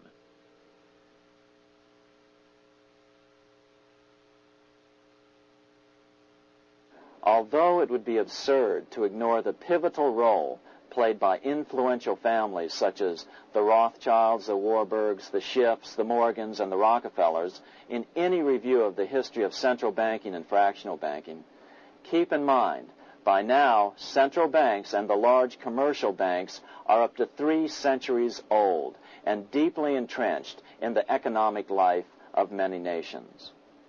These banks are no longer dependent on clever individuals such as a Nathan Rothschild. Years ago, the question of ownership was important, but no longer. For example, both the Bank of England and the Bank of France were nationalized after World War II, and nothing changed, nothing at all. They endure and continue to grow, now protected by numerous laws, paid politicians, and mortgaged media, untouched by the changing of generations. 3 centuries have given them an aura of respectability. The old school tie is now worn by the 6th generation son, who's been raised in a system that he may never question as he is named to serve on the governing boards of countless philanthropic organizations. To focus attention today on individuals or families, or to attempt to sort out the current holders of power, serves little useful purpose and would be a distraction from the cure. The problem is far bigger than that. It is the corrupt banking system that was and is being used to consolidate vast wealth into fewer and fewer hands that is our current economic problem. Change the names of the main players now, and the problem will neither go away nor even miss a beat. Likewise, among the hordes of bureaucrats working in the World Bank, central banks, and international banks, only a tiny fraction have any idea of what's really going on. No doubt they'd be horrified to learn that their work is contributing to the terrible impoverishment and gradual enslavement of mankind to a few incredibly rich plutocrats. So really, there's no use in emphasizing the role of individuals anymore. And the problem even transcends the normal spectrum of political right and left. Both communism and socialism, as well as monopoly capitalism, have been used by the money changers. Today, they profit from either side of the new political spectrum. The big government, welfare state on the so-called left wing versus the neoconservative, laissez-faire capitalists who want big government totally out of their lives on the right wing. Either way, the bankers win. Monetary reform is the most important political issue facing this nation. That clarified, let's proceed to the conclusions in the spirit Lincoln declared, with malice towards none, with charity towards all. At the start of this video, we ask a number of troubling questions. Let's be sure we've answered them. What's going on in America today? Why are we over our heads in debt? Why can't the politicians bring debt under control? Why are we over our heads in debt? Because we're laboring under a debt money system that is designed and controlled by private bankers. Now, some will argue that the Federal Reserve System is a quasi-governmental agency. But the President appoints only 2 of the 7 members of the Federal Reserve Board of Governors every 4 years. And he appoints them to 14-year terms, far longer than his own. The Senate does confirm those appointments, but the whole truth is that the President wouldn't dare appoint anyone to that board of whom Wall Street does not approve. Of course, this does not preclude the possibility that some honorable men may be appointed to the Board of Governors. But the fact is that the Fed is specifically designed to operate independently of our government, as are nearly all other central banks. Some argue that the Fed promotes monetary stability. We saw the current head of the Bank of England, Eddie George, claim that this was the most important role of a central bank. In fact, the Fed's record of stabilizing the economy shows it to be a miserable failure in this regard. Within the first 25 years of its existence, the Fed caused 3 major economic downturns, including the Great Depression, and for the last 30 years has shepherded the American economy into a period of unprecedented inflation. Again, this is not some wild conspiracy theory. It's a well-known fact among top economists. As Nobel Prize-winning economist Milton Friedman put it, the stock of money, prices, and output was decidedly more unstable after the establishment of the Federal Reserve System than before. The most dramatic period of instability in output was, of course, the period between the 2 wars, which includes the severe monetary contractions of 1920-21, 1929-33, and 1937-38. No other 20-year period in American history contains as many as 3 such severe contractions. This evidence persuades me that at least a third of the price rise during and just after World War I is attributable to the establishment of the Federal Reserve System, and that the severity of each of the major contractions, 1920-21, 1929-33, and 1937-38, is directly attributable to acts of commission and omission by the reserve authorities. Any system which gives so much power and so much discretion to a few men so that mistakes, excusable or not, can have such far-reaching effects is a bad system. It is a bad system to believers in freedom just because it gives a few men such power without any effective check by the body politic. This is the key political argument against an independent central bank. To paraphrase Clemenceau, money is much too serious a matter to be left to the central bankers. We must learn from our history before it is too late. Why can't politicians control the federal debt? Because all our money is created out of debt. Again, it's a debt money system. Our money is created initially by the purchase of U.S. bonds. The public buys bonds like savings bonds, the banks buy bonds, foreigners buy bonds, and when the Fed wants to create more money in the system, it buys bonds, but pays for them with a simple bookkeeping entry which it creates out of nothing. Then this new money created by the Fed is multiplied by a factor of 10 by the banks thanks to the fractional reserve principle. So although the banks don't create currency, they do create checkbook money or deposits by making new loans. They even invest some of this created money. In fact, over $1 trillion of this privately created money has been used to purchase U.S. bonds on the open market, which provides the banks with roughly $50 billion in interest, risk-free, each year, less the interest they pay to some depositors. In this way, through fractional reserve lending, banks create over 90% of the money and therefore cause over 90% of our inflation. What can we do about all this? Fortunately, there's a way to fix the problem fairly easily, speedily, and without any serious financial problems. We can get our country totally out of debt in 1 to 2 years by simply paying off these U.S. bonds with debt-free U.S. notes, just like Lincoln issued. Of course, that by itself would create tremendous inflation, since our currency is presently multiplied by the fractional reserve banking system. But here's the ingenious solution, advanced in part by Milton Friedman, to keep the money supply stable and avoid inflation and deflation while the debt is retired. As the Treasury buys up its bonds on the open market with U.S. notes, the reserve requirements of your hometown local bank will be proportionally raised, so the amount of money in circulation remains constant. As those holding bonds are paid off in U.S. notes, they will deposit this money, thus making available the currency then needed by the banks to increase their reserves. Once all the U.S. bonds are replaced with U.S. notes, banks will be at 100% reserve banking instead of the fractional reserve system currently in use. From this point on, the former Fed buildings will only be needed as a central clearinghouse for checks and as vaults for U.S. notes. The Federal Reserve Act will no longer be necessary and could be repealed. Monetary power can be transferred back to the Treasury Department. There would be no further creation or contraction of money by banks.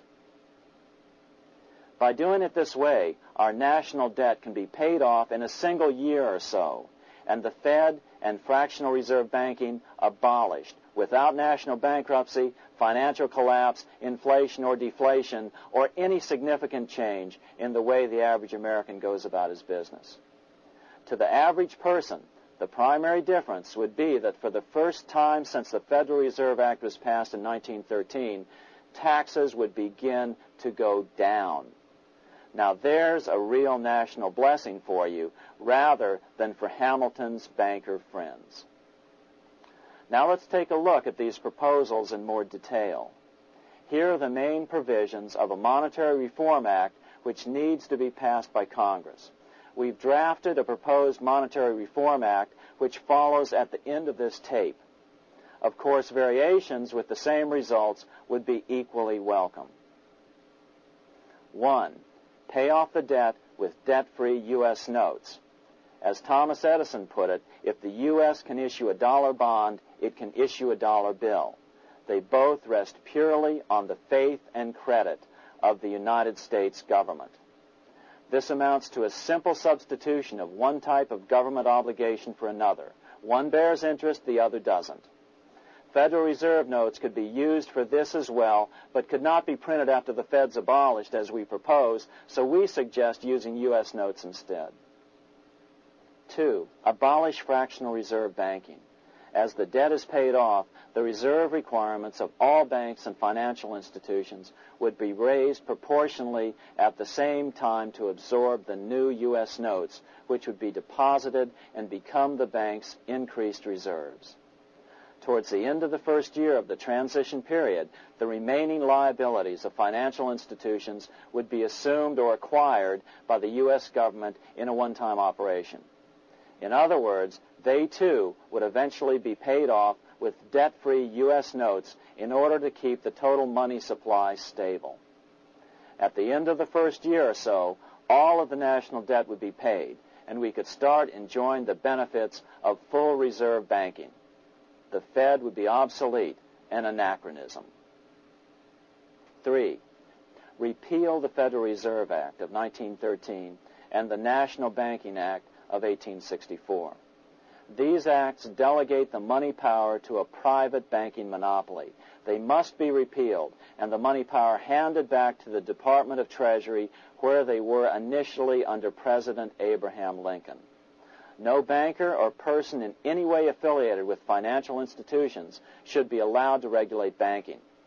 After the first two reforms, these acts would serve no useful purpose anyway, since they relate to a fractional reserve banking system. 4. Withdraw the U.S. from the IMF, the BIS, and the World Bank.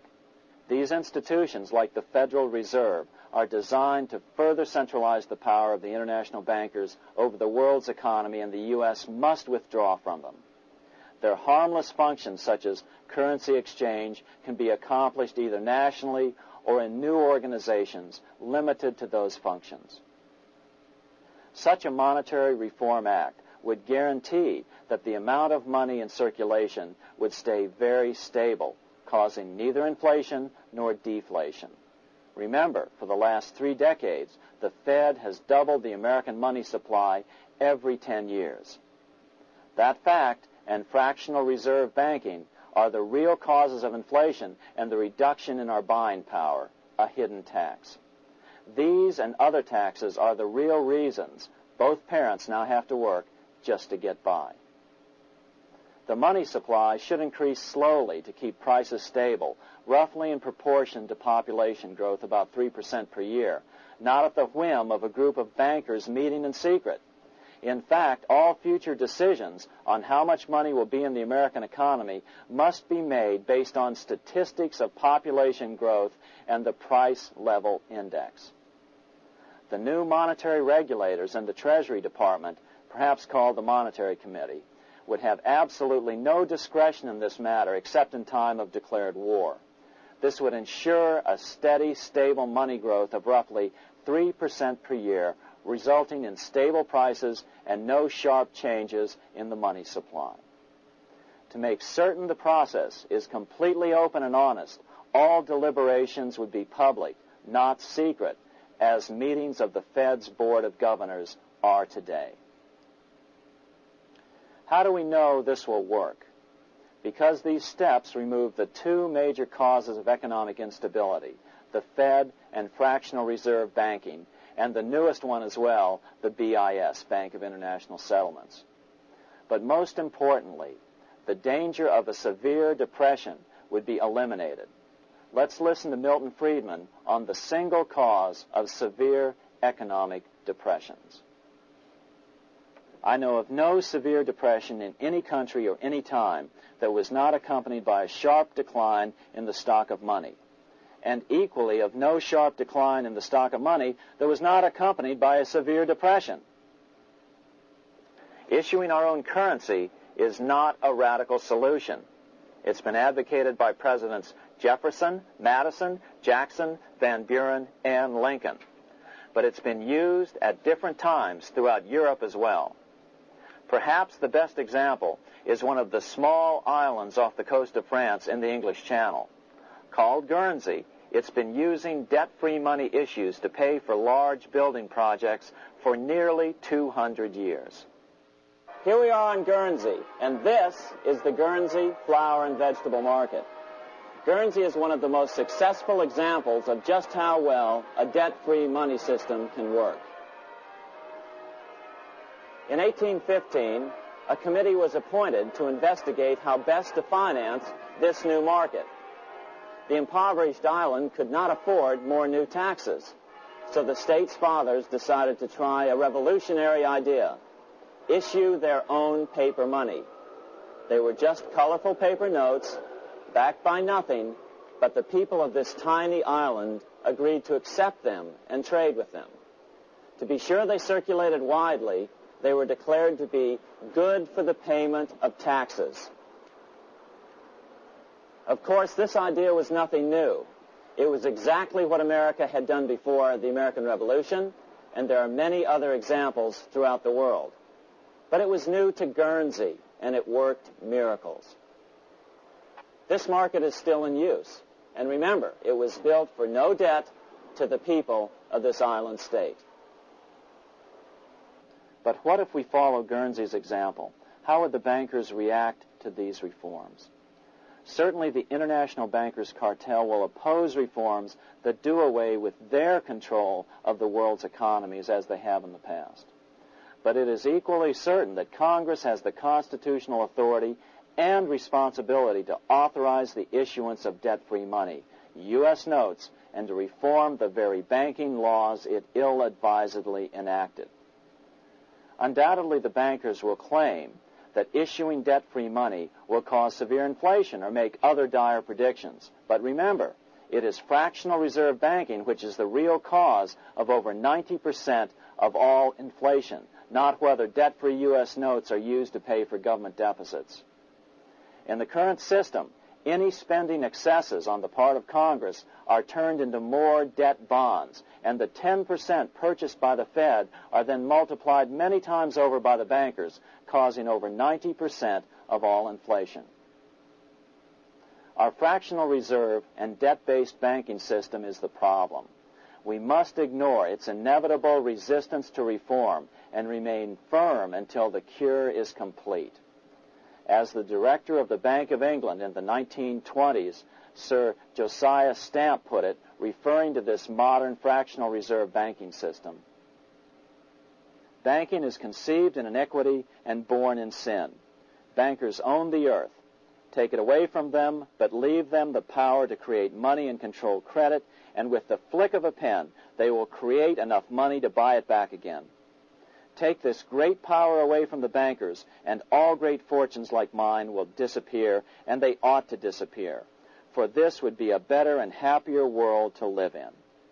But if you want to continue the slaves of bankers and pay the cost of your own slavery, let them continue to create money and to control credit. Americans are slowly figuring this out. Today, over 3,200 cities and counties have endorsed the proposal of a nonprofit organization called Sovereignty. The Sovereignty movement calls for Congress to authorize the Secretary of the Treasury to issue $90 billion per year of U.S. notes, not Federal Reserve notes nor debt-based bonds, to loan money interest-free to cities, counties, and school districts for needed capital improvements. Remarkably, and to their praise, the Community Bankers Association of Illinois, representing 515 member banks, has endorsed this sovereignty proposal, a good step in the right direction. This brings us to another one of our questions posed at the first of this tape. Are we headed into an economic crash of unprecedented proportions? If so, can we prevent it? And what can we do to protect our families? As Milton Friedman has repeatedly pointed out, no severe depression can occur without a severe contraction of money. In our system, only the Fed, the Bank of International Settlements, with U.S. bankers' cooperation, or a combination of the largest Wall Street banks could cause a depression. In other words, our economy is so huge and resilient, a depression just can't happen by accident. Unless we reform our banking system, they will always have that power. They can pull the plug on our economy anytime they choose. The only solution is to abolish the Fed and the fractional reserve banking system and withdraw from the BIS. Only that will break the power of the international bankers over our economy. And keep in mind, a stock market crash itself cannot cause a severe depression. Only the severe contraction of our money supply can cause a severe depression. The stock market crash of 1929 only wiped out market speculators, mostly the small to medium ones, resulting in $3 billion in wealth changing hands. but it served as a smokescreen for a 33% contraction in credit by the Fed over the next 4 years, which resulted in over $40 billion in wealth from the American middle class being transferred to the big banks.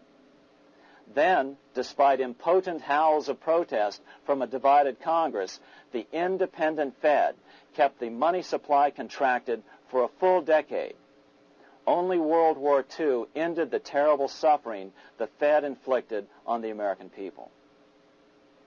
In a depression, the remaining wealth of the debt-burdened American middle class will be wiped out by unemployment, declining wages, and the resulting foreclosures.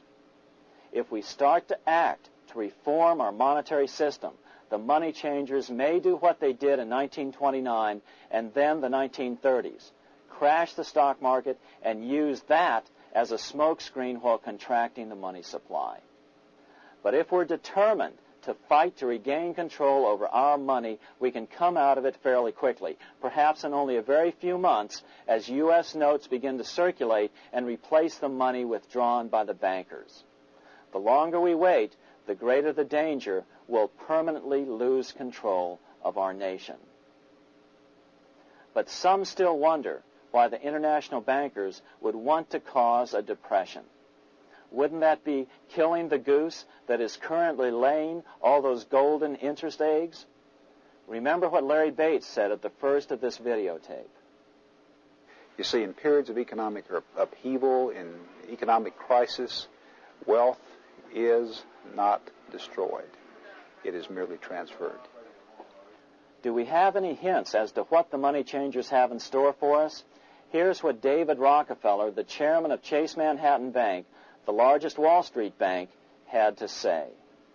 We are on the verge of a global transformation. All we need is the right major crisis, and the nation will accept the New World Order. So, crisis is needed to fulfill their plans quickly. The only question is when the crisis will occur. Fortunately, we probably have a little time. It's unlikely that this crisis will occur before the 1996 elections, but after that, the danger begins rising. But whether or not they decide to cause a crash or a depression through relentless increases in taxes and the loss of hundreds of thousands of jobs being sent overseas thanks to trade agreements such as GATT and NAFTA, the American middle class is an endangered species. Cheaper labor, including slave labor in Red China, which Harry Wu has heroically documented, is being used to compete with American labor. In other words, money is being consolidated in fewer and fewer hands as never before in the history of this nation or the world. Without reform, the American middle class will soon be extinct, leaving only the very rich few and the very many poor, as has already occurred in most of the world. We've been warned of all this by congressmen, presidents, industrialists, and economists down through the years. Religious leaders, too, have seen the danger. About 1898, during the time of William Jennings Bryan, Pope Leo XIII put it this way. On the one side, there is the party which holds the power because it holds the wealth, which has in its grasp all labor and all trade, which manipulates for its own benefit and its own purposes all the sources of supply, and which is powerfully represented in the councils of state itself. On the other side, there is the needy and powerless multitude, sore and suffering. Rapacious usury, which, although more than once condemned by the Church, is nevertheless under a different form, but with the same guilt, still practiced by avaricious and grasping men, so that a small number of very rich men have been able to lay upon the masses of the poor a yoke little better than slavery itself. More recently, during America's Great Depression, Pope Pius XI spoke of the same problem. In our days, not alone is wealth accumulated, but immense power and despotic economic domination is concentrated in the hands of a few. This power becomes particularly irresistible when exercised by those who, because they hold and control money, are able also to govern credit and determine its allotment. For this reason, supplying, so to speak, the lifeblood to the entire economic body and grasping, as it were, in their hands the very soul of the economy, so that no one dare breathe against their will. But now, let's get back to our original questions. What can we do to protect our families during a depression? First of all, get out of debt if you can, even if it means lowering your standard of living. Otherwise, you stand to lose everything that is debt-financed. Secondly, get liquid. Reduce your wealth to more liquid forms. Reduce your real estate assets, for example. If you own your own house outright, then fine. If not, then sell other assets to pay it off. For a worst-case scenario, consider putting some of your assets into old silver coins. Pre-1965 silver coins are 90% silver. From 1965 on, they are not. It's been said that during a severe depression, a single silver dollar may be able to buy your family groceries for a week. Why will old silver dollars become so valuable? Because most people are familiar with them. They know they are of an assured weight and purity. In that case, owning just 20 to 30 silver dollars might mean the difference between your family making it or not through what is likely to be the worst time in U.S. history. Other forms of precious metals, particularly gold, are usually a good way to protect extra assets during a depression, too. But there are other things you can do. You might consider foreign currency funds. Consider opening a Swiss or Austrian bank account or a foreign currency denominated bank account in a U.S. bank. If you can afford to diversify into all of them, consider doing so. Educate your friends. Our country needs a solid group who really understand how our money is manipulated and what the solutions really are. Because if a depression comes, there will be those who call themselves conservatives who will come forward advancing solutions framed by the international bankers. Beware of calls to return to a gold standard. Why? Simple. Because never before has so much gold been so concentrated outside of American hands. And never before has so much gold been in the hands of international governmental bodies such as the World Bank and International Monetary Fund. In fact, the IMF now holds more gold than any central bank. A gold-backed currency usually brings despair to a nation, and to return to it would certainly be a false solution in our case. Remember, we had a gold-backed currency in 1929 and during the first 4 years of the Great Depression. Likewise, beware of any plans advanced for a regional or world currency. This is the international bankers' Trojan horse.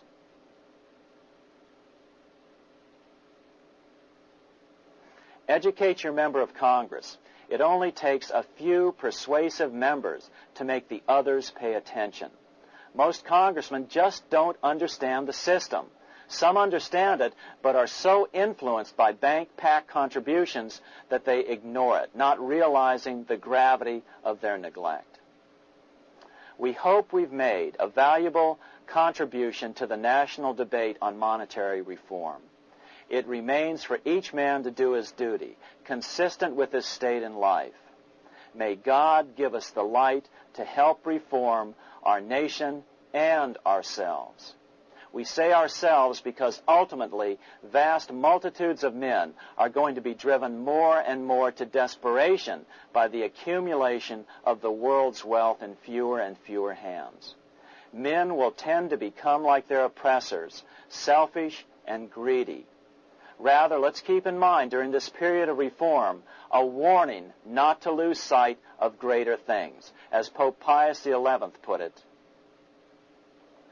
For what will it profit men that a more prudent distribution and use of riches make it possible for them to gain even the whole world, if thereby they suffer the loss of their own souls? What will it profit to teach them sound principles in economics, if they permit themselves to be so swept away by selfishness, by unbridled and sordid greed, that hearing the commandments of the Lord, they do all things contrary?